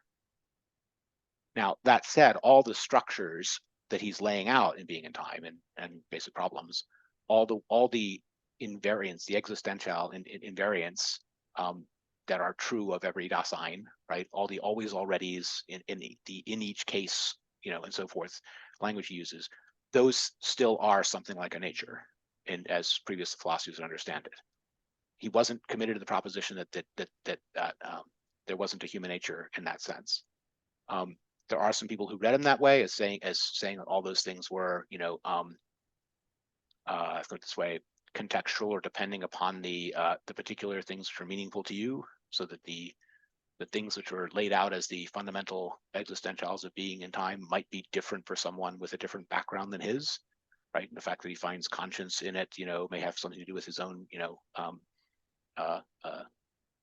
the ontology of what's meaningful to him and so on. But despite that, there were things that were in Being and Time that were trying to be something like an invariant of human nature, something like that, as previous philosophers would have understood it. But he carefully avoided calling them like a nature. He didn't want them to be confused with essences of the Platonic Aristotelian type applied to reified things. Right? He was studiously avoiding that. And here he's not. Here he's perfectly happy to say that man has an essential nature, and that essential nature consists in the possibility of thought. So anyway, it's striking to me. And why is it striking? The things in which he is being careful to distinguish his own position from have moved. He's less concerned with making sure there's no possibility of confusing him with Plato or the tradition, and he's much more concerned with making sure there's no possibility of confusing him with Nietzsche. Right? So I don't know if that. So what is he saying is the essential nature? Because he says on 140, beginning of the second paragraph, that we can hardly fathom what it is. For memory, but the okay, let's look at the bottom of 142, because this is the passage where okay, so he's explaining the gratitude thing that Greg was talking about, and he's explaining it with as a gloss on the word thanking as original memory. I'm reading the third paragraph down. Thank as original memory is already pervaded by that thinking back, which devotes what it thinks to that which is to be thought. It is pervaded by thanks. When we give thanks, we give it for something. We give thanks for something by giving thanks to him from whom we have to thank for it. The things which we owe thanks for, are not the things we have from ourselves. They are given to us. We receive many gifts of many kinds, but the highest and really most lasting gift given to us is always our essential nature, with which we are gifted in such a way that we are what we are only through it. That is why we owe thanks to this endowment first and unceasingly. That's the gratitude point. But the thing given to us, in the sense of this dowry, is thinking. So he's saying our highest endowment, our essential nature, the gift that we must unceasingly be thankful for having, is that we can think, that we are the thinking things. But he's not saying we're all capable of calculative thinking. He's not said calculative about it at all, Right. but it is what that thinking is here is exactly this memory as thanks that we're about to get to. But sorry, James had a question or comment. Yes. Do you equate thinking with consciousness? And if consciousness is what is meant by thinking, then Sartre's notion of consciousness, isn't that also an essence rather than, I mean, Sartre denies that it's an essence, but he's saying the most fundamental thing about being human is the consciousness, and this is what freedom is, right? And so let's slow down for a second because we're not Sartre here. So, but consciousness as what is characteristically human is a view which is coming at this like Linnaeus. And as we survey all the beings in the universe, we happen to come across the human being, and we notice that of all the beings that happen, he is the rational animal. He is the one that thinks. And so we have a genera and species set of distinctions we can use to carve this kind of being off from all the other kinds of beings with a specific difference. And the specific difference we tag him with is these are the ones that think. Okay, that's an external classification way of saying of characterizing human beings as conscious or as thinking. He's not using thinking in that way at all, right? And that's why this contrast between nature as what all the things in that class share versus a highest possibility that some realize but all could or all could aim at matters, right? The thinking that he is talking about is not noticed externally in a classification system of genera and species. It's noticed internally in an activity that one engages in as thankful memory, right? The person who is capable of thankful memory knows that he is thinking, not because it fits some classification scheme that somebody else came up with, but because he does it.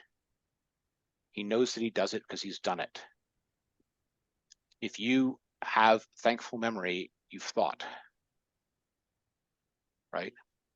So it's a interior noetic perception question, and it's a detail of personal biography question, if you want. It is not a classification of all of the items in the world by a scientist who is sorting his buttons thought. Does that help? Yeah. But still, the thinking involves a basic notion of consciousness, right? And if not just consciousness, but this memory, and memory has been described not just as a consciousness, but as something like a recalling attention that keeps safe meaningful beings. So the emphasis is on the things thought are in some way enacted, reenacted in memory, in this thanking memory. So yes, that requires some basic consciousness. It requires a capacity for memory. It requires, a capacity to perceive meaningful being, something like that. All of those things. But this is in a way a deeper attempt to characterize what it means to call Dasein the place or site where being happens, or the place or site where arising appearing occurs in the aletheia discussions, right? He's saying that thankful thinking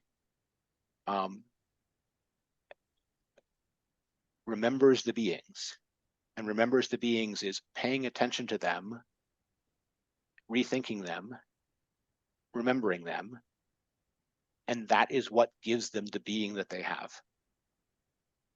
That is the arising appearing of beings in memory is how Dasein is the there where being occurs. Does So that, that would involve language as well, right? Language, memory, and it involves first the noetic perception of the things that language is about and that language calls forth. It is not simply dependent upon language for those things to appear. Later, Heidegger will call language the house of being in some of these ways. But when he's talking about how language itself works, the noetic perception experience is first. Language is not primarily about communication. It's first about thoughtful saying, and the thoughtful saying is said out of an experience of the meaningful being in the first place. So the noetic perception, thoughtful meaning understanding, if you put it that way, is first, and the language comes from that, not the other way around. So he's not talking about how language affects the human being psychologically or something like that, right? He's not dissecting that in thought processes. He is the ontological layering is that first there is the arising appearing of meaningful being to the memory. The memory holds and keeps that meaning safe. It reenacts that memory, and in that way, it pays tribute to the truth of the arising appearing of that being to it. And this is a thankful dependence upon the thing thought, rather than an active pursuing of goals set by a will outside the machinery just described or anything like it. So that's the picture being presented here. Sorry, question. So this noetic appearance of things, that's presencing. Yes, or impresencing, if it's a memory of a thing past or a future possibility that is understood. Right. So things can presence as physis, physically as phenomena, or they can presence in the mind, noetically. Not simply in the mind. I mean, yes, noetically, but the point is, I'm trying to make sure that we have all three of the ecstasies of time going on here. The physis version of arising appearing tends to have this presence in the sense of the present moment of time to it, and the memory that he is describing here, he's picked the word memories precisely so that it is not simply limited to presence in that sense. What is present in the broader sense of present to memory includes the impresenting of its of past and future, as well as present as arising. So the place or site in which memory lives is going to be made the critical subject in like 4. We're not quite there yet, but it's going to be something like the truth or the keeping. But it's not simply, quote, the mind, unquote. Right. So it's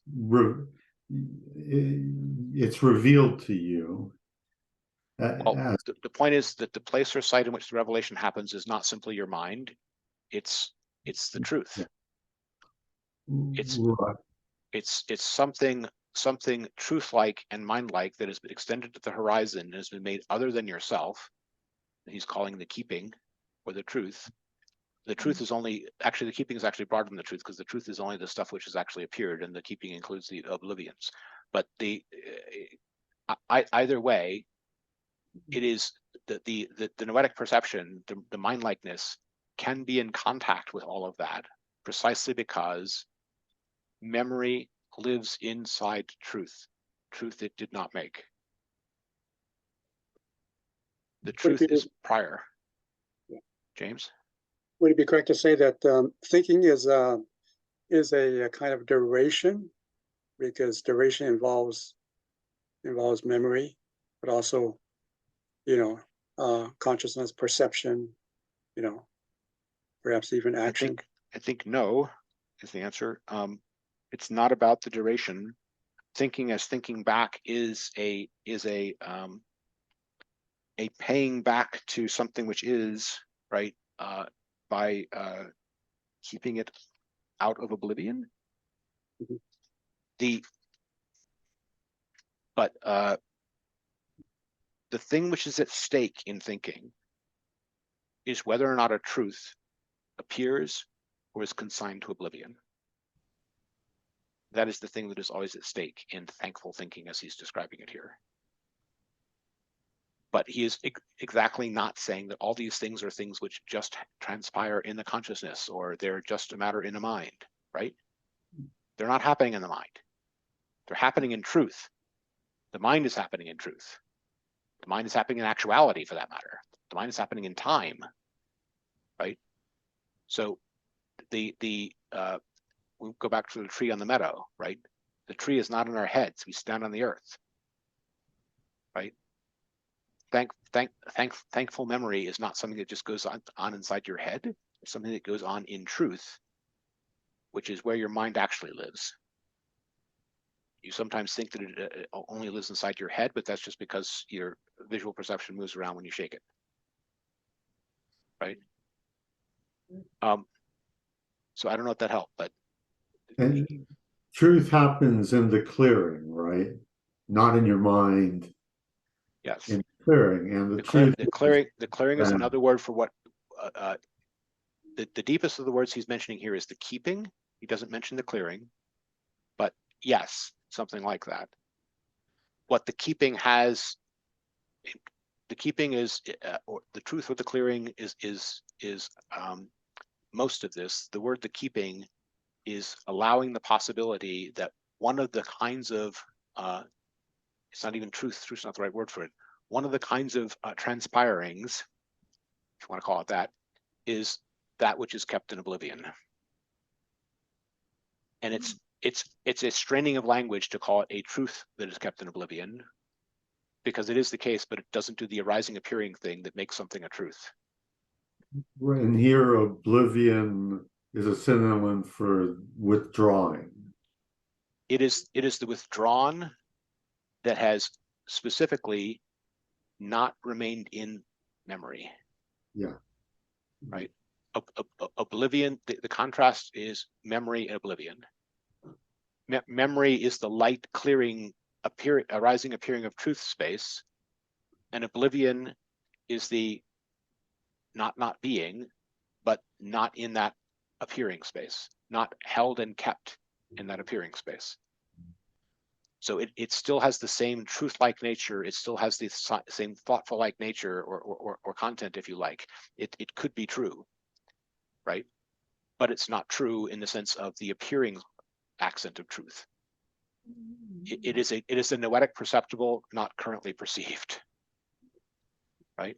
Right, because in the sense that what's presencing are things, and this truth is not a thing. It's what makes things possible, and things presencing means this truth withdraws. Or so he doesn't call it things. He's specifically talking about memories because he's trying to keep this broader notion of a being that can appear to thought.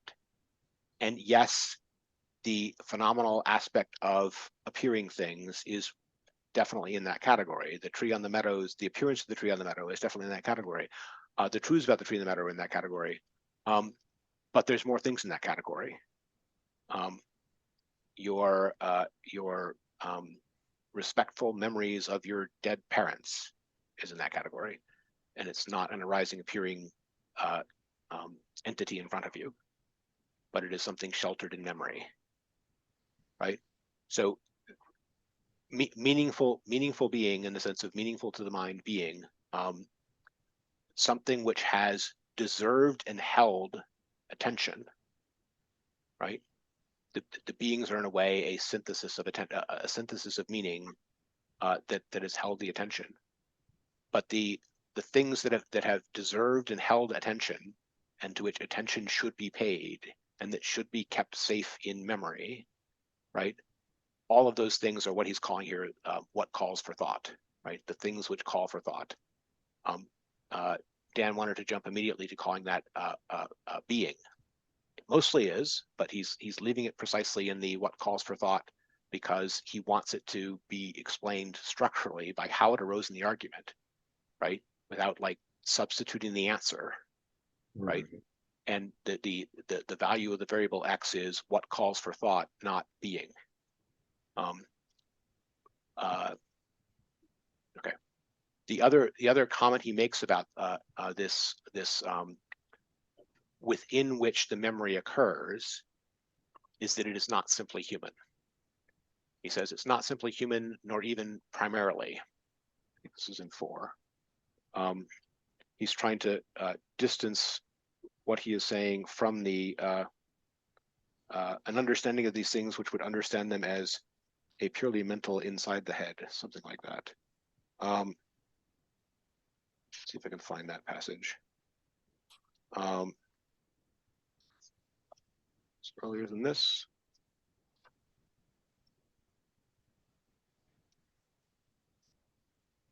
Sorry for the delay, guys. It's on page 150. In what direction does it point, the thing we commented on as the nature of memory? Within the radius of what the originary word memory designates, it still looks at first as though memory and the sense of heart and disposition were nothing more than a part of man's natural equipment. Thus we take it for something specifically human. And so it is, but not exclusively, or even primarily. Why does he say that? He's saying that the heart of memory is part of man's natural endowment. It is something specifically human in the sense that human beings have it, but not exclusively or even primarily, meaning he's saying it is not something only human beings have, or even primarily human beings have. Why is he saying that?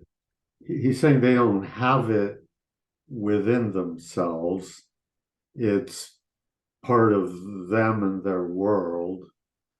But then how does this tie back to essential nature? So is it the essential nature of humans understood in the terms of genus? What he's trying to say here is that the memory's relation is first of all to the truth, and only secondarily to human beings. The primarily there is the nature of what keeps safe and keeps hidden, lies in preserving, conserving. He calls it the keeping, right? This is on to 151. But the point there is that human beings share in a capacity to live in truth. They didn't make the truth, right? The truth is bigger than them, right? But they have the capacity to live in it. The thing in which they are living is a truth that is not specifically human, right? So when he says, and so it is, but not exclusively nor even primarily, he's saying the truth is not primarily something specifically human. It is not exclusively something specifically human. It is not something that only human beings have, that they transpire in truth. Right, so it's not it's not a property of humans. Correct. But it is accidentally essential to humans that they live in truth, in the sense that that's not the definition of truth, but it is part of the part of what it means to be human. Part of what it means to be human is that you have a memory that lives in truth, but the truth does not equal what occurs in human memories. Way bigger, way broader, way more original than that. To speak Kierkegaardian, the power that established it is what is being referred to here, right? Not the human being itself. But this truth still depends on humans. The only aspect of it that appears on humans is the arising, appearing aspect. The keeping aspect does not. So the possibility of the arising appearing would be there even if the arising appearing did not happen. What calls for thought wants to be thought, if you like. But that doesn't mean that it would be nothing if it were not thought. It would be kept in oblivion. That's the proper explanation of what would happen if there were this keeping thing without any of the minds to appear to. It would Right. not be nothing, but it would be kept in oblivion. So if I'm to paraphrase, so there's this ontological feature that makes thinking possible, but galaxies can't think.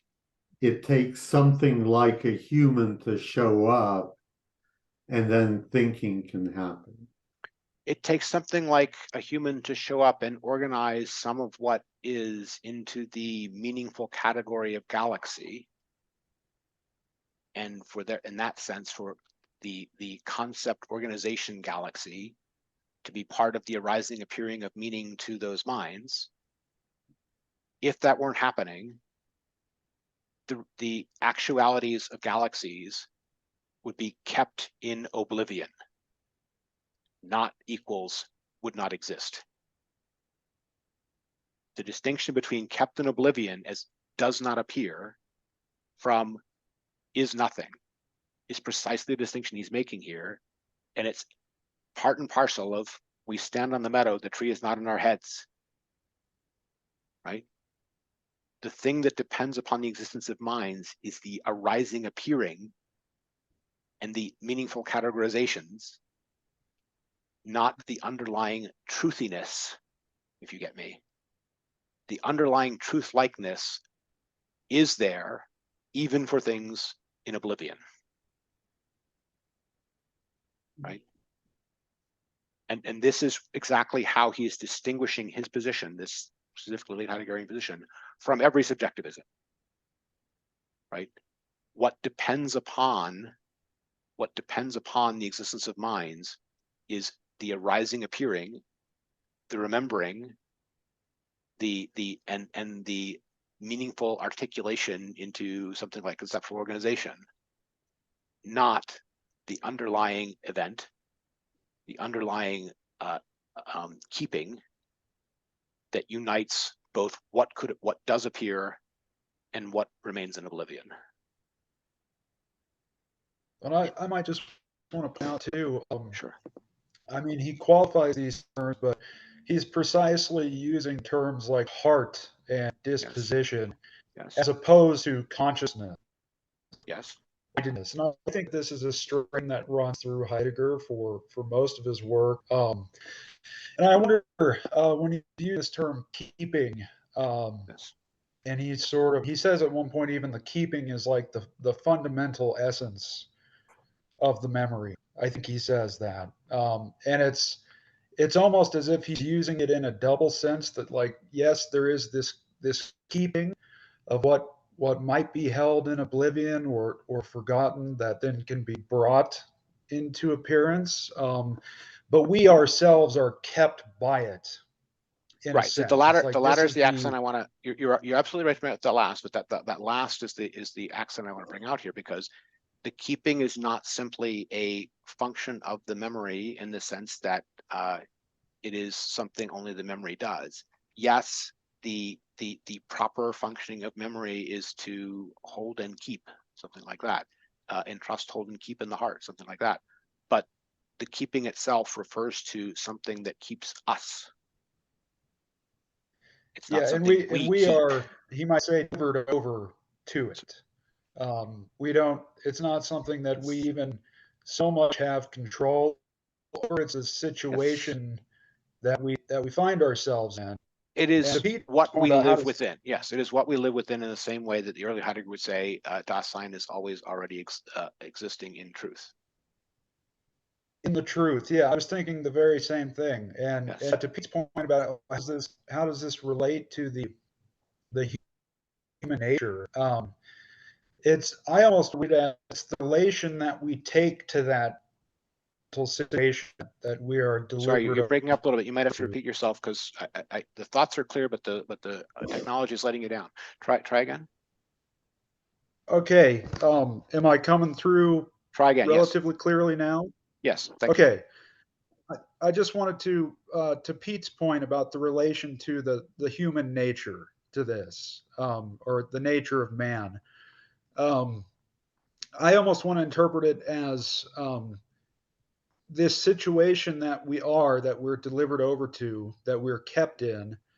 We have the possibility of taking up a certain kind of relation to that, where we maybe allow it to its full potential within us. And in that sense, maybe man becomes most his own, where this basic situation of being kept in memory may not be exclusive to man, but it's something that we can take up a unique relation to. Do you read it in that sense I would even say all? that he thinks that memory is that relation and it's ours, not the keepings. Yes, the situation in which we find ourselves is something we are delivered over to. Yes, we can have different reactions to it. One of those reactions is to allow meaningful beings to be consigned to oblivion by not remembering them and not rethinking them. And the other is to have this thankful memory relation to them. And the thankful memory relation to them consists in, thinking what deserves to be thought, right? It is this is on the continuation of 142, the part we read. Over in 145 is, how can we give thanks to this endowment, the gift of being able to think what is most thought-provoking more fittingly than by giving thought to the most thought-provoking.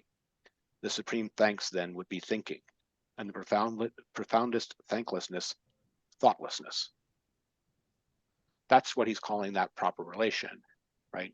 To give thought as the thing itself merits to what is most thought-provoking is to heed the call of what you should be grateful for, that you are endowed with a capacity of thinking for which you should give thanks for that endowment first and unceasingly. This is the gratitude point that Craig was making. Sorry, we got a bunch of hands up, so I'm going to slow down. So Craig. Two things that come up without wanting to derail the conversation, but it just comes up there.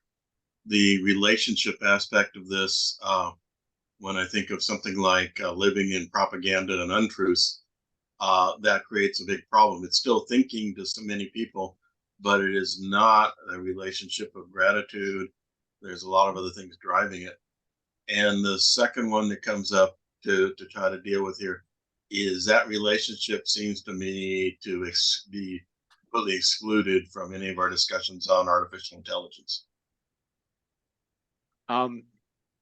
Discussions of them, perhaps. I have no idea if someone can ever imagine a truly thankful AI, but I think it takes us very far afield. It would have to have this structure of thanking to meet his criteria. And all kinds of relationships to its embodiedness, finitude, gifts it's given, etc., involved in all that. There certainly are sci-fi thinkers who have played with this notion, or its opposite, of the resentful AI who doesn't like existence and therefore doesn't like its creators and so on. That's kind of a trope, but fine. On the sort of propaganda point, yes, there is living in untruth. There are versions of untruth that are more malevolent than others. He doesn't really talk about most of those here. The ones he talks about are the ones that are the, I'm gonna put it this way, the everyday ways of consigning to oblivion. The everyday thoughtlessness of a not bothering to think because you don't need to think, because you can rely on the worn coins of the words and the way everyone else understands them. You can outsource thinking to the they and think the conventional thoughts.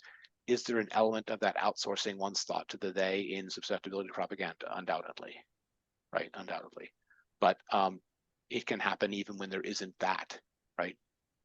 Propaganda may be specifically designed to prey on that capacity of human beings and to use otherwise thought-like construct things in a a Machiavellian or Nietzsche power politics manner, right? Without regard to truthfulness, something like that. So you can understand the way propaganda functions as a coupling of two of these things that Heidegger is talking about. But he's not particularly talking about that coupling. He's the way the manners of oblivion that are most prominent in his actual discussion are the everyday ones that occur, if I put it this way, even more easily than that, right? But I hope that helps. Isabel? I'll let you come back, but after Isabel. Yes, hold on a second. I just have to catch my bearings here. Sure. All right. Yes, I wanted to just draw your attention to, or rather, ask if this particular way, what Heidegger's talking about in thinking, is something we missed out. We missed out in the first beginning. So if you look at page 167, the last paragraph, right in between, right the middle of it, what distinguishes the beginning is rather that those thinkers experienced the claim of the calling. So they did hear the calling, they did, by responding to it in thought. Blank, punto basta, in thought. That was because then we have a character. We begin to imagine the object. Oh, is it blue? Is it red? Is it this? Is it that? Is it good? Is it true? Is it whatever? Think Aristotle, Plato. But the way it should have happened, according to, as I understand it, if you look at page 146. Sorry. Too many things at once, right? No, just one thing. Sorry, on 167, when he's talking about responding to it in thought, that's the part of it where he's saying the early Greeks heard the call and responded to it in a way that's appropriate to respond to it. But he says there, and the rest of the things on 167 is, but they didn't call it responding to a call. Exactly. Well, that is what I'm saying. Right. What it should have been is exactly as you say, Jason, responding to a call. And how does Heidegger say that we respond to a call? Please look at page 167, and you will see that in 167, as you have been talking about, it takes me a little while because I'm a cheapo and I don't buy the books. I just I have it in PDF. I got it. Yeah. Okay. Look, I'm still 167. Here we go. In 167, he says the last paragraph. What distinguishes the beginning is rather that. Oh no, we already said that. Excuse me. Go to 146. I'm so sorry. My mind is a little bit. It's fine. I got it. Oh, okay. Where he says in 146, if I can find it. Here we go. Okay. The first paragraph, we recall it in thought. In doing so, we keep thinking what is most thought-provoking, which the first beginner did not do. We recall it in thought. I'm sorry, I deny it. I don't think he's saying that the first beginner did not do that. Okay, well, let me just hear me through. Through. Thus, we recall in thought that to which we owe thanks to the endowment of our nature, thinking. In other words, we recall in thought a process, an underway, a going, a motion, a happening, and a rightness. The early Greeks did not. That's what I'm saying. Thank you. So I understand what you're saying, but I'm denying the claim. First of all, I don't think Heidegger is saying that here about the early Greeks. And second of all, when we get to the full discussion of the early Greeks, I don't think that's the claim he will make about them. He thinks that they heard the call and that they responded to it. What they didn't do was call it responding to a call. He thinks he's got Jason, a higher. Let me finish. That's what I'm saying. Let me finish. He thinks that he has a higher consciousness of what they were doing, but the particular thing they were missing was not that they heard the call, that they responded to it, or even appropriately in many ways, right? Or that they understood that that was what was happening. He's saying they didn't call it that. They didn't name it. They didn't explain explain that relation to those that come after. I will say, by the way, that there are hints and signs of this in the early Greek specifically, where you can pick up that happening. I'm thinking of the needful at the very beginning of the saying we will be discussing for the rest of the book. The first word, the cray, the needful at the beginning of it. I'm thinking also of when Heraclitus says, listening not to me but to the logos. He's talking about it as a listening and a listening to something besides him. That listening and that needful are both ways of talking about this. So is the having an interview with the goddess of truth at the beginning of the Parmenides poem, right? All of these are ways in which there is a needful response to a heard call that is discernible in early Greek thinking, but it's not their theme, right? So is that a matter of they mistook this or something? It's more like they hurried on the way of the response to the call without recording for everyone the fact that they first heard the call. Although it's there in their words if you look for it. In terms of what this ideal actually is for Heidegger as opposed to the early Greeks, this is at the end of 146, below the passage you cited, right, where he says, if thinking could dispose of that which ever and again gives food for thought, dispose of its own nature, such thinking would be the highest thanks mortals can give. It would be thankful disposal of what is most thought-provoking. And then end of the paragraph. Not one of us here would presume to claim that he is even remotely capable of such thinking or even a prelude to it. He's not claiming this is something he's already done, right? So the relation he's outlining to the early Greeks is very far from the kind of critical they made a mistake we might have seen as late as the essay on the essence of truth. Instead, it's they heard it, they responded. They didn't point out that there was a hearing before the responding, and the higher thing that we could see we should do to be truly thankful about all that is not something any of us can yet do, right? It's something that most we can prepare the way for. So this is all part of trying to move towards in Craig's terms, a much more grateful relationship to the tradition than we saw before. And it can easily be missed, but it is a significant upgrading of the tradition that is being responded to as well. And there is more humility in the contrast. He does think that there is something that we can do to be more enlightened than the early Greeks, so to speak. But the fact that that is something we could do does not mean we have already done it, right? It's not self-congratulatory about it.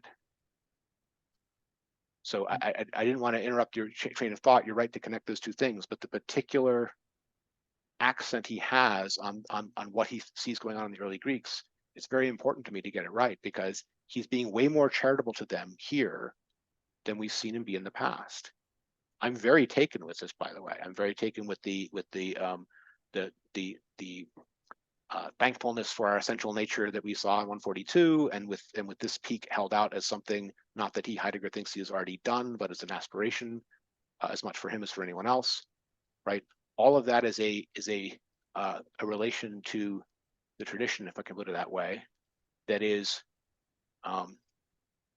much less hostile, much less intent on revolution, if I can put it that way, than some of early Heidegger.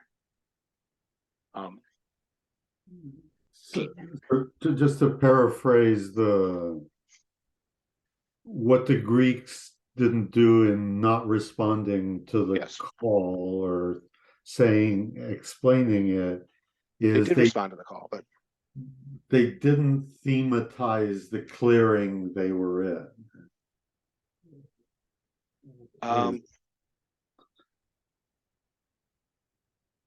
Okay, so they were called. He says this address, the source of the call itself appears, the not with its full radiance or under the same name. Right? They respond to the call, yet without naming it or giving it thought as the call to which they're responding as such. Perhaps we need no more than to recall this one testimony in order to give the fitting, that is, restrained answer to the question of the initial calling. So he's claiming that not that the response was missing, that the only thing that he sees missing is they didn't name it.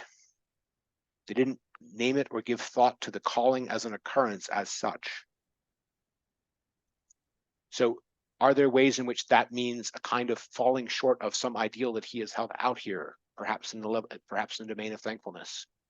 But so there could be a criticism like implicit in that. But in terms of the actual content, he's just saying there was this thing to be discovered. There was this thing to be seen. There was a truth that could have happened here that didn't quite happen because they were following the call to try to answer it so fast that they raced past the origin point of something touched and called me to respond, right?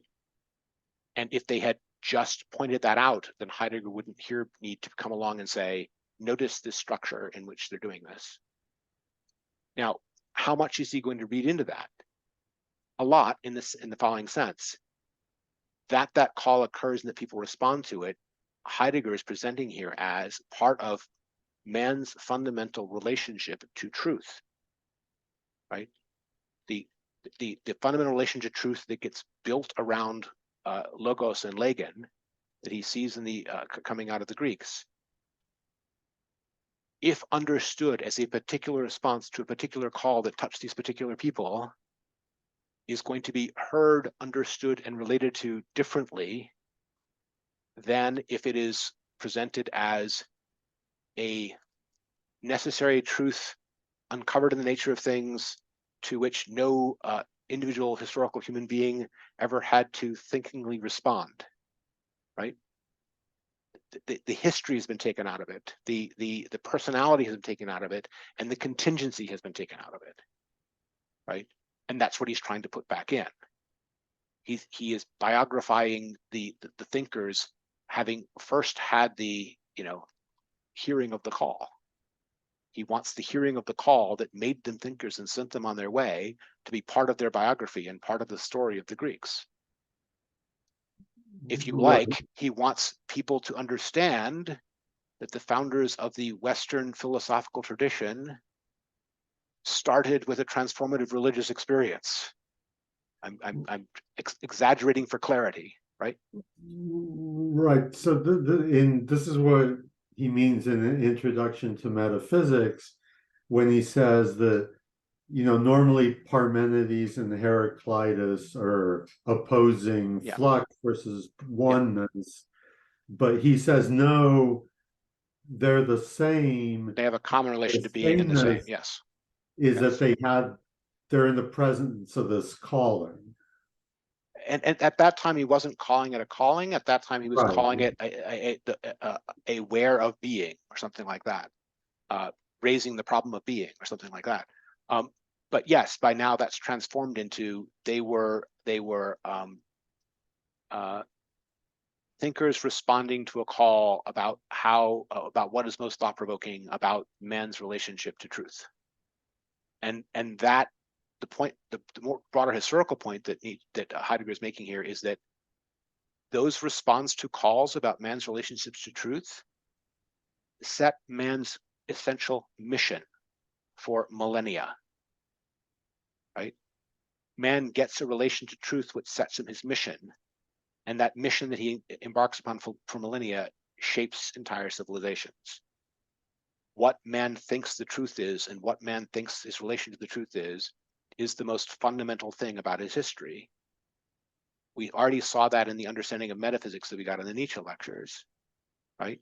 But he's generalized away from just the formation of metaphysics as he understood it at the time of the Nietzsche lectures. The underlying thing is not a particular structure of a particular relation to truth that he sees in only the Platonic metaphysics.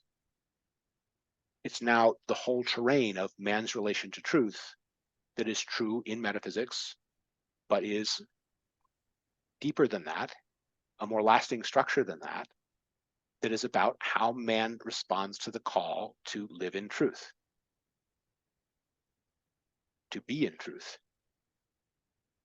So that's the counters on the board, so to speak. The merely formal thing that's going on here is he's deepening the level below the level of the understanding of metaphysics that we had in the Nietzsche lectures.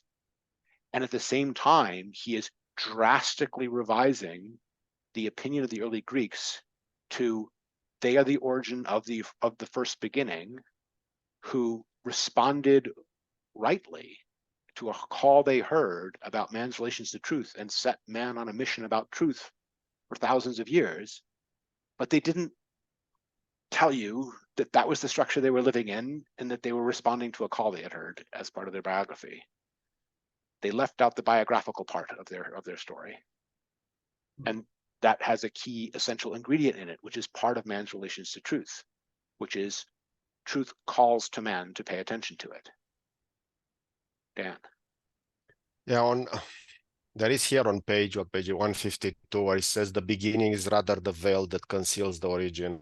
So it's kind of like it's that. And I think like Heidegger is saying that like they did everything as they should, but they were in such a hurry and they forget to name it or to fix it, and then everything eventually fell into metaphysics and so on, and we are in this situation that the new beginning is needed. I don't know, a different one or one that recalls what happened and maybe keeps that. But one more thing.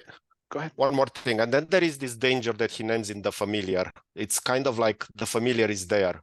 We inevitably fall into that, and that keeps us away from what Heidegger called from what is near. So I don't know how he's able to propose a new beginning that avoids this trap, like keeping always there in the near by avoiding the familiar or what the day or the average or so on. That's it. So the average as distraction, or the leveling down of the day of the early Heidegger, right? These are particular pitfalls, but the alternative he's hold out is just this ideal that's presented in 142 down to the 146, right? It's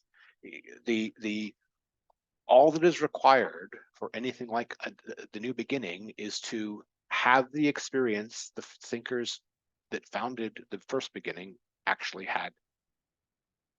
This is why he says we must risk, going through it. We must, take the risk of thinking of the man's relation to truth as logos as they thought it.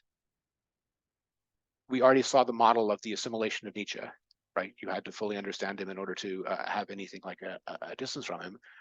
But more than that, we're seeing in the early part of this that the thing that memory does is it lets the thing come back out of oblivion by recalling it in the meanings that it has.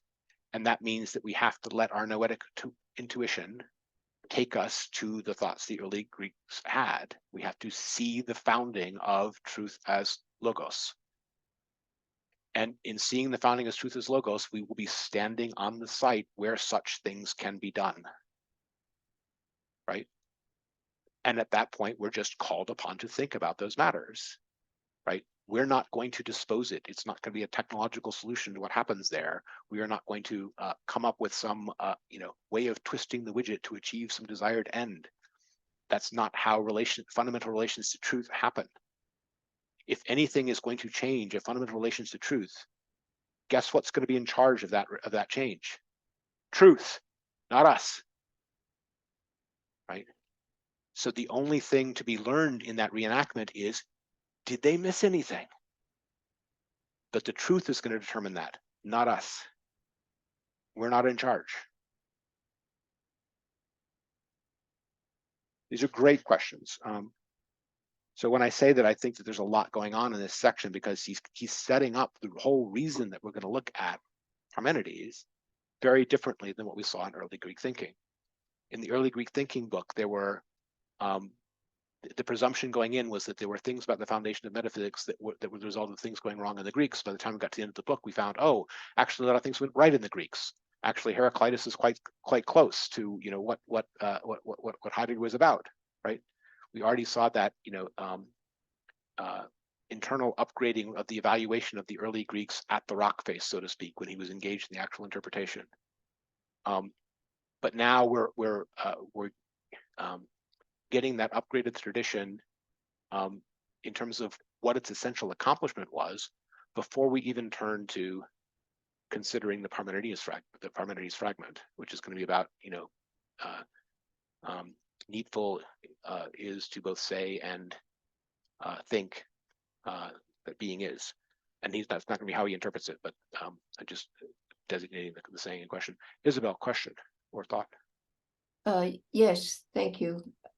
Oh, here I am. I have a thought, and thank Dan for bringing up page 152. Because if you read in the bottom, it says, but now we need to take only a few more steps along our way to become aware that situations are expressed in what was said, which we find difficult of access for no other reason than their simplicity. So I just want to bring that point because that is a little bit of what I was trying to say, to bring things to simplicity. And how can you really blame, how can you really not think this way if you look at what Heidegger himself did, where he brought the whole kit and caboodle into the fourfold. I mean, how simple can you get?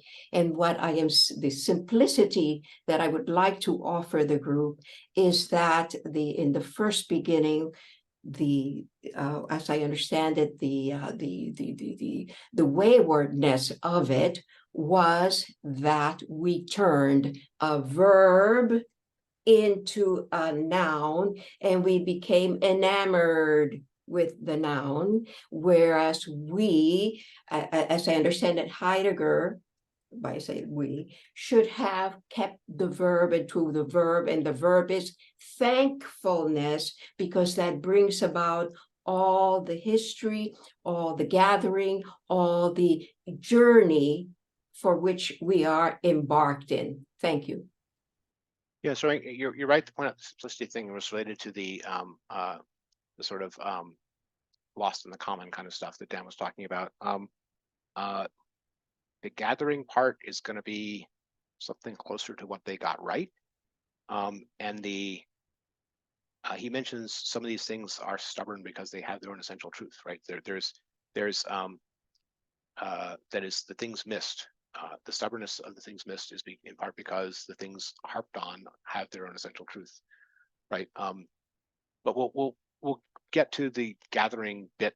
Well, I wanted to say in the rest of the book, but there's at least one place in this where the gathering part is directly related to the memory business. And I don't know if we should probably touch on that before we get through this whole section at least. He says that the something like the gathering of appearing, or the gathering of truth, all the way to it extends all the way to the horizon. So there's no longer an inside and an outside, right?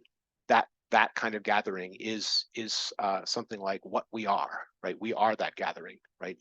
So there is a the memory, the place or site where being appears, and this term, the gathering, basically get equated here. So the memory level of his own machinery, he is assimilating to the gathering, which is the thing actually designated by the term Legen in Greek, right? So the Legen is the gathering of truth, something like that, and he is assimilating that to what he had previously in this section, described as the structure of thankful memory. And so I just wanted to point that out, that gathering isn't a mistake. Gathering is a word for thankful memory. But I want to get to one of Craig's questions and give him a chance to raise his interest in it. This was the relation to the sciences and the way in which he's explaining that compared to his own understanding here. There was another question, I think it was from Christian, about the relation to poetry, which I also want to mention because both those things come up. But Craig first, are there particular things that you wanted to focus on this relation to the sciences business? No, actually, the thing I got to was he's really presented a very excellent sense of it. The 3 points that he makes at the bottom of page 135, yes, are just, to me, so dead on. Having worked as a scientist and a technologist, they kind of hit it very well. And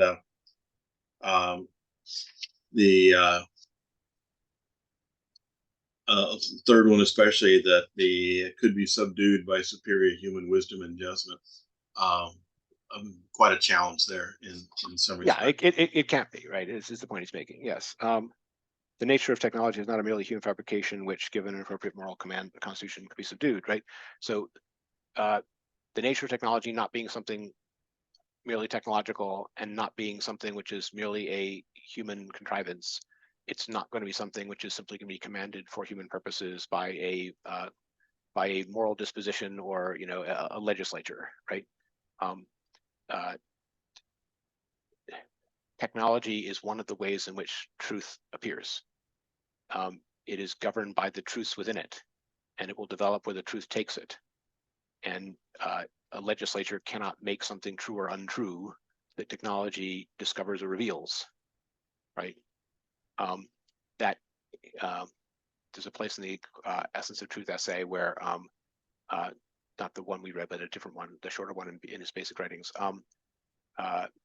he says that the essence of truth is freedom, and resistance to this is based upon the misconception that truth is a property of man, right? The point being that truth goes where it lists, and this is true of the developing of technology as well.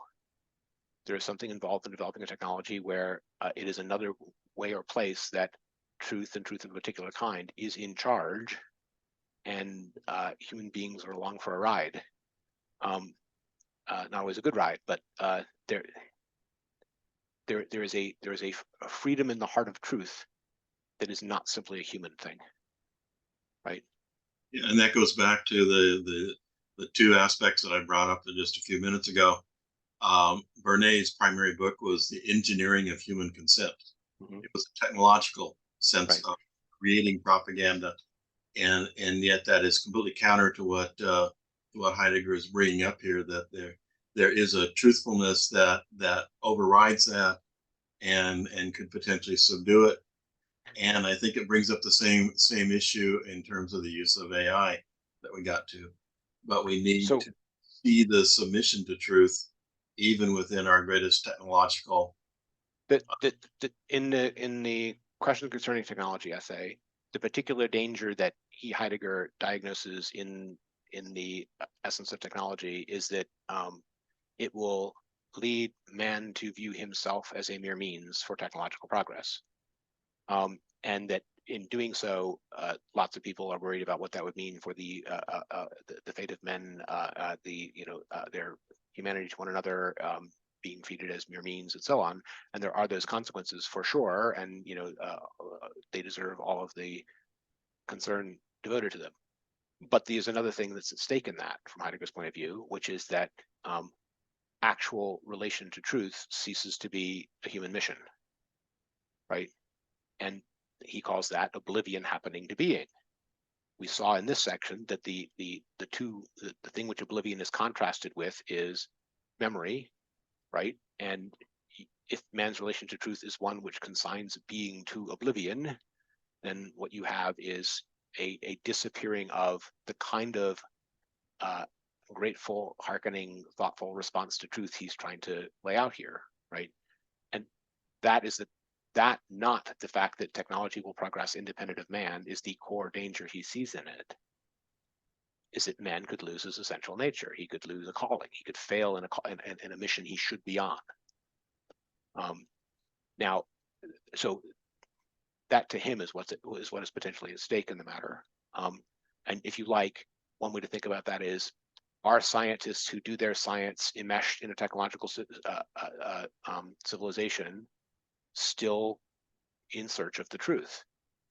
Or are they in search of funding for something which will be useful for the next technological innovation, right? If the latter is the direction they're going, then some part of the calling of science to investigate truth is being severed.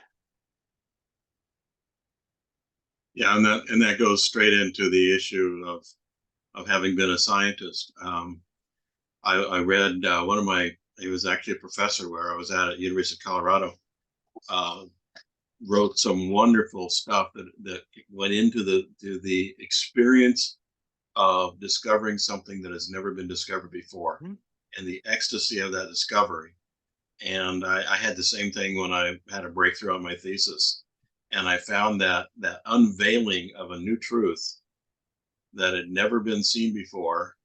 And Garrett saw it in radio astronomy, which hadn't even been seen because it was a brand new technology in one sense, but it unveiled new truths. And that experience of ecstasy, which was the word he used, which I would have to agree with, kind of sets aside all the bullshit you put up with the funding and the and the departmental politics and all that kind of stuff.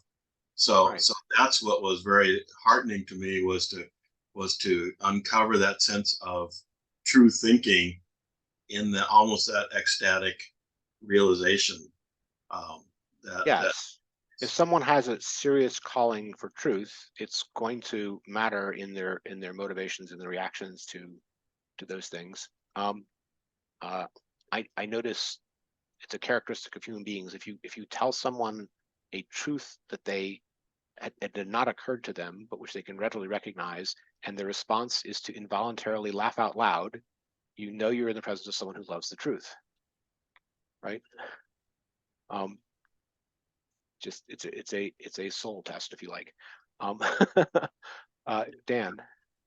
Yeah, going back, like staying now with this topic, like I'm quite interested in artificial intelligence, and like they talk in these terms that what they do is they try to replicate thinking, and thinking the way they do it will result in being, and that's what it is. And they talk in these terms like thinking and being, and it seems like, and going back to the book and what we're like to anticipate a little bit, it seems like to me Heidegger here is having in the background, like even if probably is not exactly the case, like what Descartes said, like when he said that I'm thinking, therefore I like thinking and implies existence, like my existence, like a simple logical statement somehow implies existence. And it seems to me like Heidegger here is trying to take thinking and enrich it, like with memory, with thankfulness, and with everything, like presencing, and in order to help us go to the far more richer statement that Parmenides is going to say. So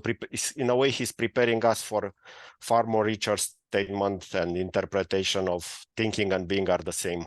So it seems like he's starting to trying to combat a very impoverished statement where thinking somehow implies being, like in Descartes, and goes towards something very powerful, and to what Parmenides is going to say, and So somehow is preparing the ground of thinking in order to jump to being.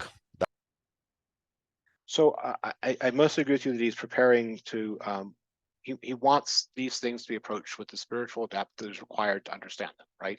And you can't understand things at the foundations of Western metaphysics and people like Parmenides or Heraclitus, or that matter, Plato and Aristotle, if you're coming to them with a expectation that this is the spiritual thing going on, right? About man's relation to truth or something like it. So I entirely agree with all that. Is this only going to be about getting to being? Less clear. Also on Descartes, Descartes is a foil often for as to what made modern philosophy as subjective as it was. Right? You see this in the Nietzsche lectures and the criticism of Descartes. You run through the Nietzsche lectures, but you also have to give things their due. There's elements of both Kant and Husserl and Heidegger himself, therefore, coming out of them that are heavily indebted to Descartes and Cartesian thinking. The understanding of mankind as fundamentally a consciousness. Some of that has been retained. It's not a consciousness as an interior of a mind or something which is locked in a prison or any of those sorts of things, certainly. And he does not want to end in a subjectivism, but he's starting from Dasein as the kind of being that understands being, and he's arriving at something like a heart of memory, right? That is recognizably still of a piece with Cartesian mind, right? And wouldn't have gotten there without the Husserlian Cartesian meditations, or the Kant's trying to understand the structure of the transcendental ego, because he was reading what Descartes said about the conscious ego, right? So what I'm trying to, one of the reasons I'm stressing this is, one of the things that is changing here in late Heidegger compared to the Heidegger of the early period or even of the 30s is the relation to the tradition is much more thankful and listening and much less resentful and needing to overturn it in a spirit of revenge than we got, honestly, in some of the earlier Heidegger, right? He is less revolutionary. He's seeing more of the continuity and he's seeing more of the contributions that others have made. That doesn't change the fact that he is not going to rest satisfied with Cartesian philosophy. He certainly is not, right? But the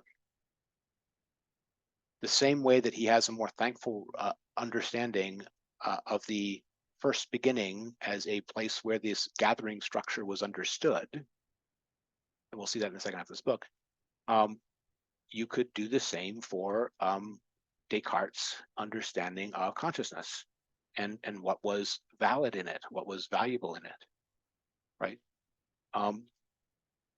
Okay. This may be a temperamental difference primarily, but yeah, I think enough has been said about the gratitude stuff and the way it's related to that structure of memory. The thing which is fundamentally being grateful to is a human capacity and the things being thought understood or the truths of them. Descartes too was someone who exercised that human capacity. That's the point I'm trying to make. Nathan. I have a question going back to the safeguarding or no, the keeping. The keeping, yes. And even if there wasn't the clearing in Dasein, yes, the unconcealing part would not be there without Dasein, but the concealment would still be there. The concealment, the keeping, would be the meaning, the truth, the appearing would be consigned to oblivion, and the proper understanding of it would be not that it is not, but that it would be in oblivion. Right. Is this because I can't remember exactly where it happens, but at one point he begins to think. He talks about thinking being, not in relationship to Dasein. So it's almost like the pole of agency or something is shifted from the clearing to being itself. Yeah, see, the activity of being, the actions of being are definitely a theme of, I would say, the unpublished Heidegger from the 30s and the late Heidegger. That shift of agency. Some of that is just of a what is in charge, but it's also a what is paid attention to. There's a formula I had for German idealism that tries to unite this little fact in late Heidegger with some of the much earlier things going all the way back to people like Fichte and Hegel. It is being is the activity of the transcendental, right? The idea that there is an ongoing event that has the name being is in continuity with the rest of the German idealist tradition, that being is the activity of the transcendental. It's not a static of a transcendental. And part of that is again related to this actualityness of eregness, right, that you get in the late Heidegger. It is something which occurs and occurs in time. It even occurs as time, if you like. Yeah. And the later, the kind of move towards Gelassenheit as a receptivity or because he says that beings, we can no longer hear the call, and the kind of, I don't know if you call it an attunement or disposition, or I don't know what to call it, but Gelassenheit is an attempt to begin to have that kind of listening. There's an emphasis on hearing versus maybe a visual phenomenology or something.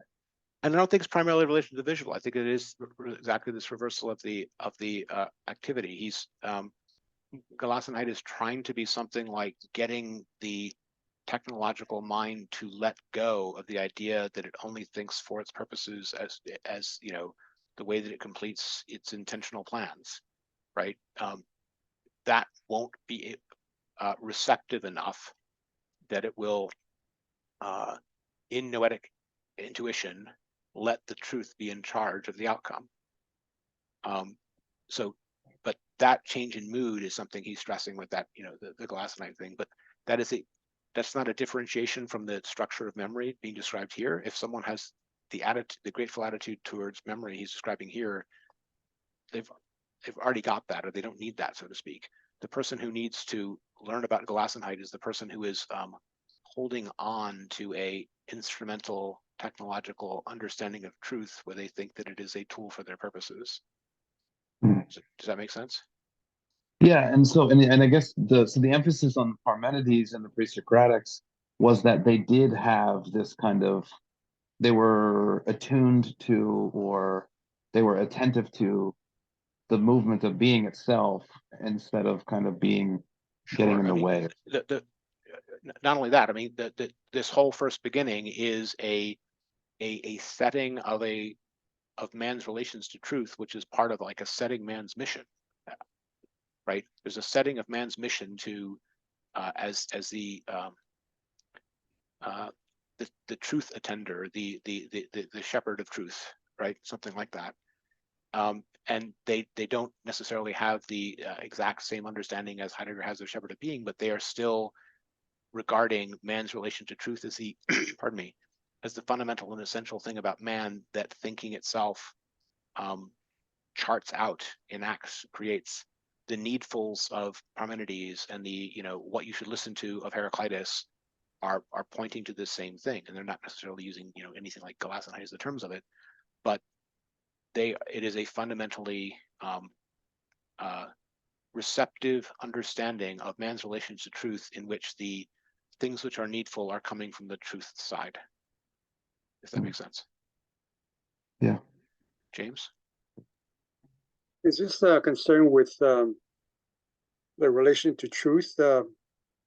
Is a relationship with being, and it is a kind of a problem of solving the problem of the one and the many, because Parmenides represents the one, right?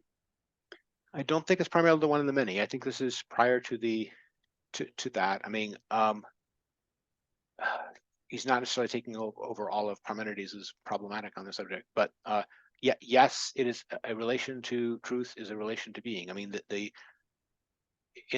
when he was just laying out the structure of metaphysics in the Nietzsche lectures, right? There was a formula, not a formula, it was a structure that he sketched, and he you know, tried to show how these different epochs in the history of Western metaphysics all filled out this metaphysics form, right? Where they had to have, you know, a notion of what counted as essential being, a notion of what truth was, a man's essential nature that was its relation,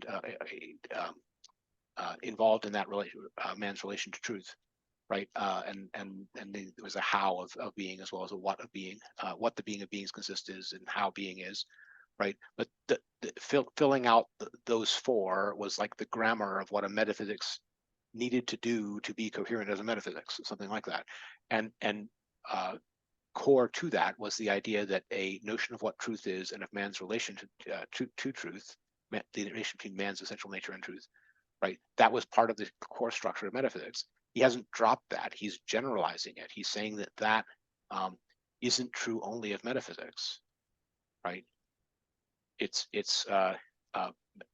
that man is a being who lives in truth and seeks to understand his relationship to the truth in which he lives, right?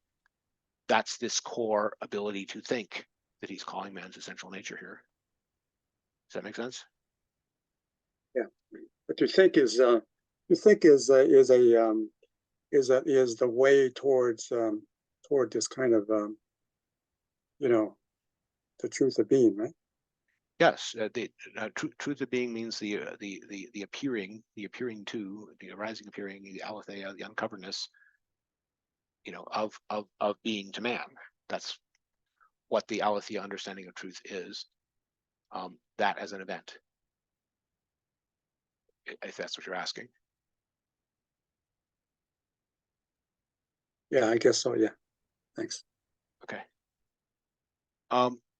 Okay, we've gone through most of what I wanted to get to. I wanted to set up a little bit about the transition to the Parmenides section, although we mostly have given it.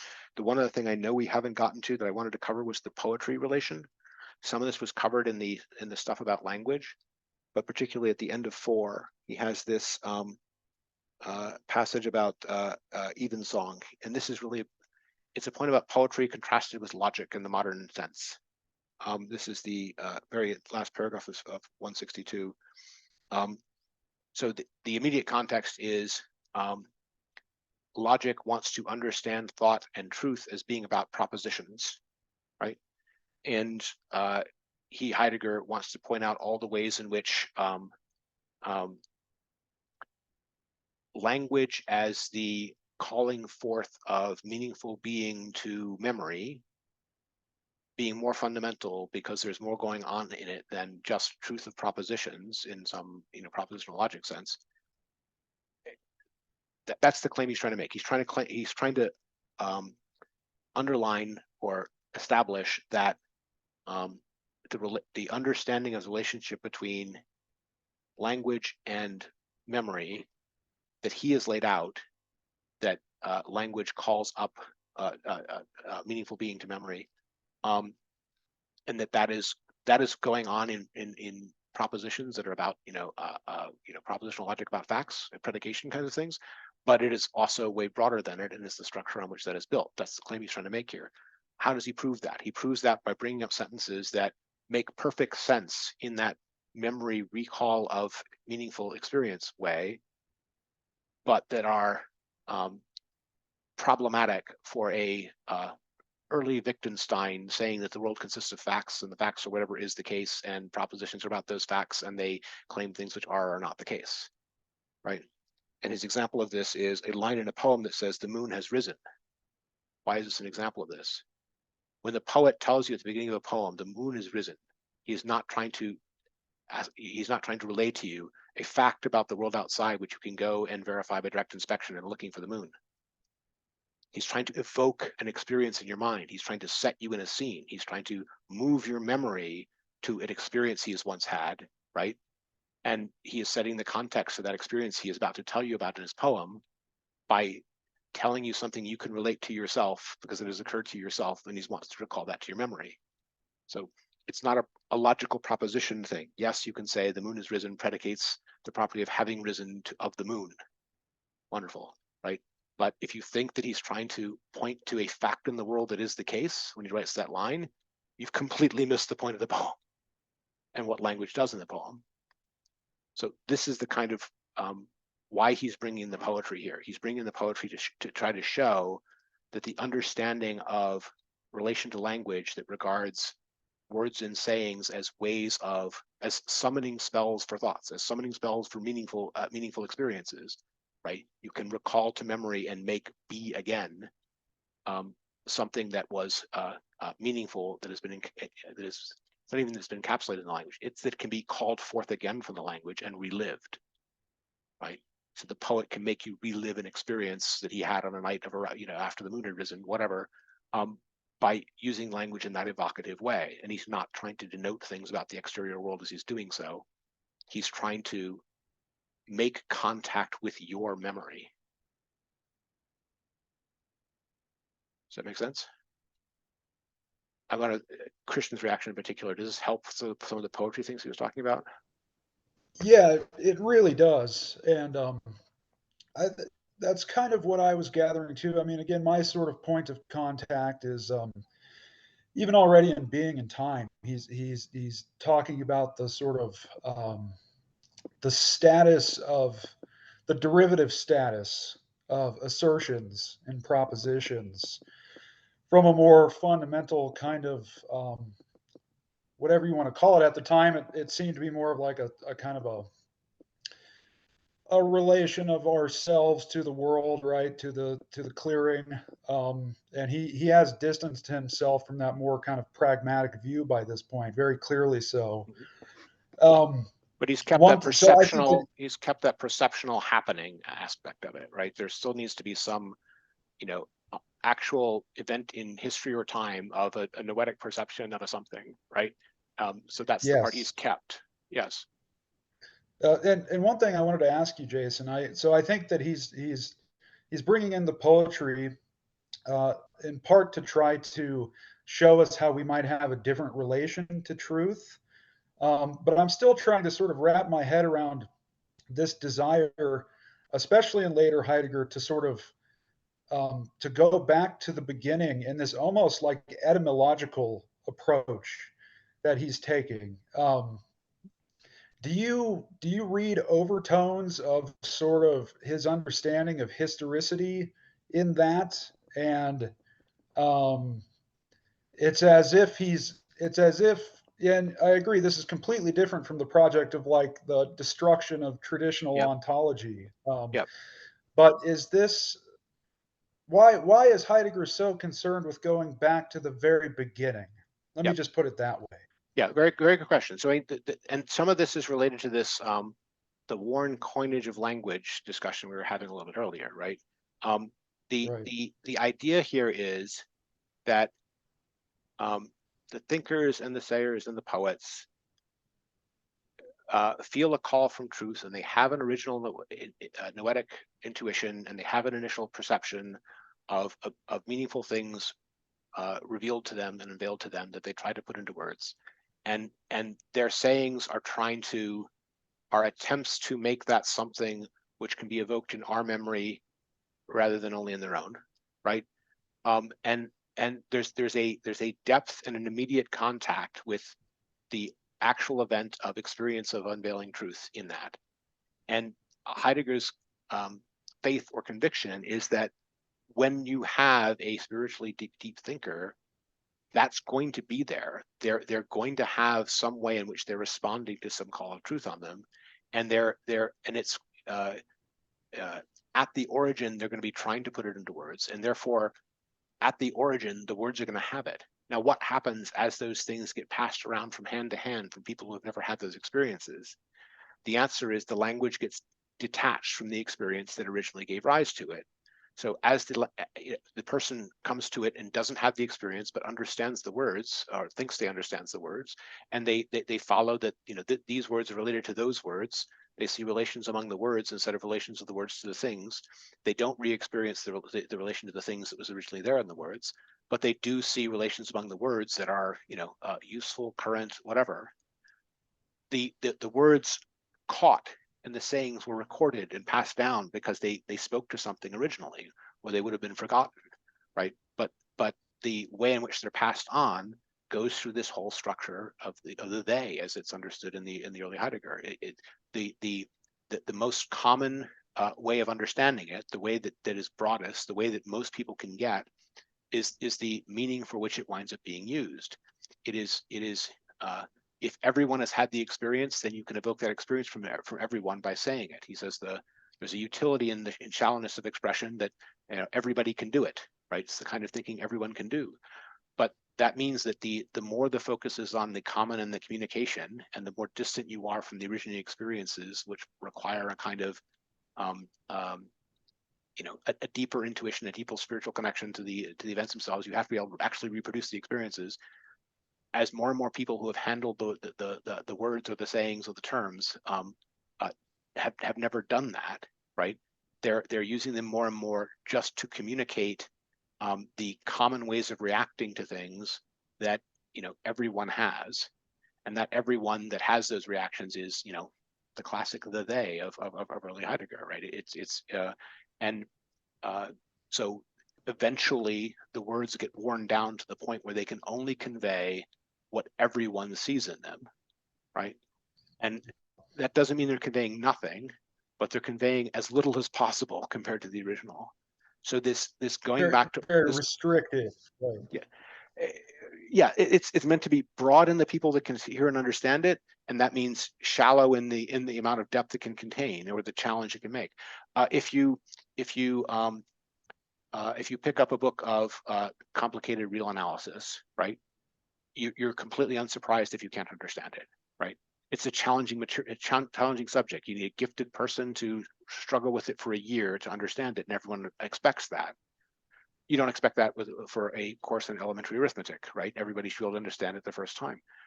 Lots of people come to these philosophical questions with the latter expectation, and they think if they can't understand it immediately, it's a fault of the thing itself. It's not that the subject is complicated, it's that the writer was unclear, and they dismiss it, right? So there's a tendency for what passes, therefore, in philosophy to be the most accessible and the least rare, and to make the least demands on the user. So lots of elementary arithmetic passes and very little, complicated real analysis passes as a result. So this wanting to go back to the origins in Heidegger is based upon his faith that the original investigators here were the real analysis of the world, who are doing the hard stuff, right, and having the deep experiences, and you have to go back to them to relive and rediscover those. Whereas if you look at things which are derivative secondary sources centuries later and passing through 4 games of telephone, you're only going to get an ipsy-dixit analysis of a doxography of Parmenides was about being a static being and oneness, and Heraclitus was about change and the many, right? And that's all you'll get, right? So that's why he's going always, in the later Heidegger especially, always going back to origins, always going back to etymologies of words. He wants to get the words to speak again in the way that the original thinkers who first coined them or first used them to express philosophical thoughts must have intended. Will he sometimes find things there which he was probably the first person to put there rather than the original thinker? Perhaps. You can read so charitably that he'll invent interesting philosophies for someone long past that are really his philosophy, not theirs.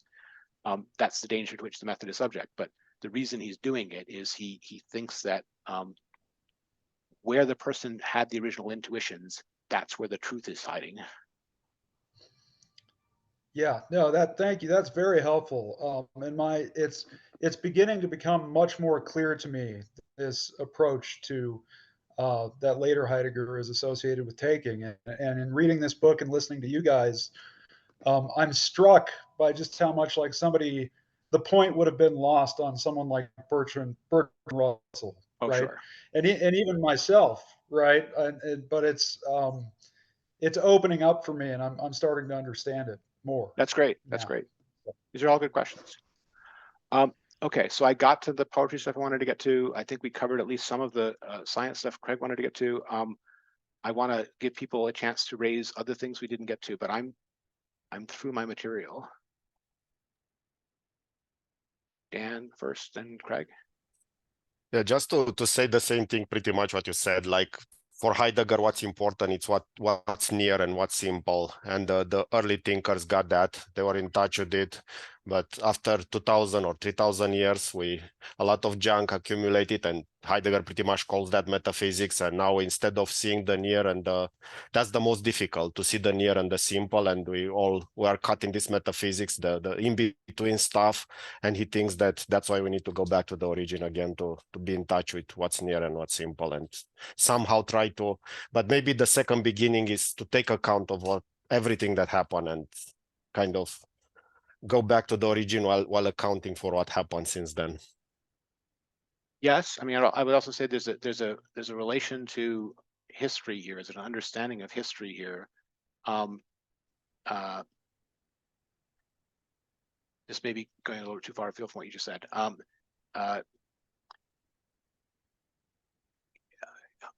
Like with the Nietzsche stuff, right? You have to have assimilated and justly understood the thought structures of the past in order to see why they occur, and what they have to say, and how the truth might go beyond them, right?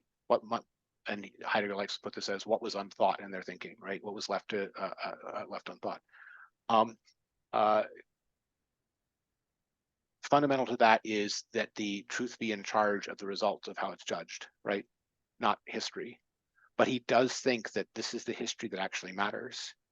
He thinks that what actually determines how all civilizations change, and what the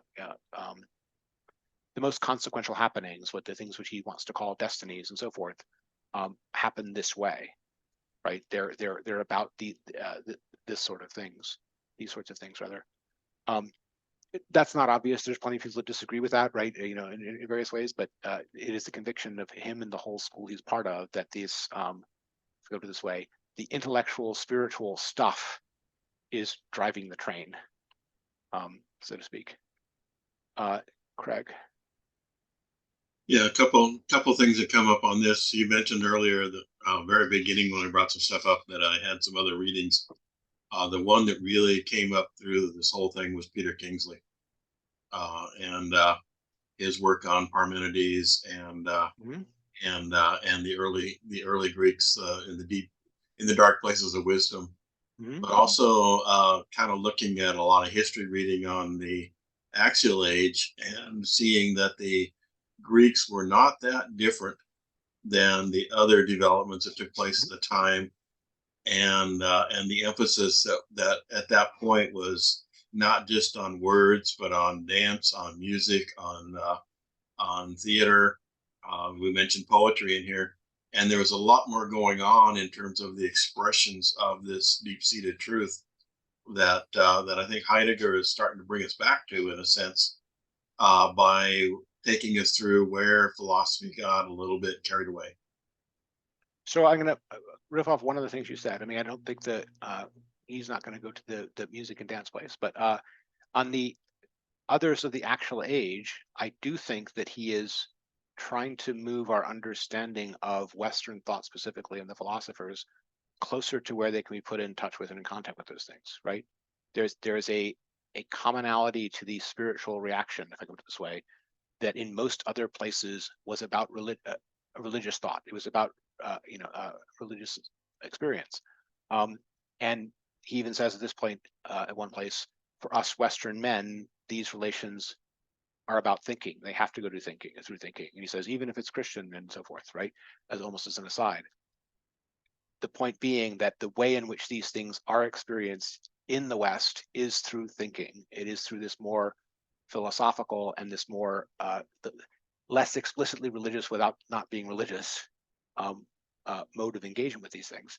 But it's fair to say that the way in which he's moved this into it's a call that truth makes on you, to which men differently respond, can put this more in touch with the spiritual traditions of other cultures that are less founded upon something like a more secular mode of thinking, and that may be part of what he thinks is the unthought in the Greek beginning. The thing which they left out was that they were called, right? He's claiming, right? So that may be part of the unthought matter of the West, and it also may be part of what is distinctive of the West, right? That defines some of its career and that results in a civilization dominated by logic, right? So he is definitely playing with that contrast. He's playing, and he's ringing the things on that level. He mentions Pascal in passing and the spirit of finesse and so forth for similar reasons. He's not the only one to be, pointing this out about the West and Western metaphysics generally. But you see some of this also in the idea that there is an oblivion of being in nihilism in Nietzsche, right? In the Word of Nietzsche essay, right, about this same kind of thing. So I think it's fair to say, just to try to tie this back to what you're saying about axial age, is if we understand what the first beginning was doing, as in part responding to a spiritual call to embrace a fundamental mission about the truth, but leaving out the call part in the autobiography of how it happened, right? That can tie this together with some other things going on in the axial age. Yeah, that really gets there, and for me, it helps bridge the gap when you start looking at someone like Goethe or Steiner or some of those people too. That they aren't as far afield as sometimes the philosophers want to throw them, completely away. But there's more.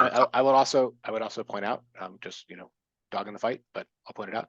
There's a giant Neoplatonic tradition in the West, which is not at all hostile to that religious aspect of these things. Sitting there like an elephant, right? Yeah. Yeah. Anyway, all right. This is these are all good thoughts.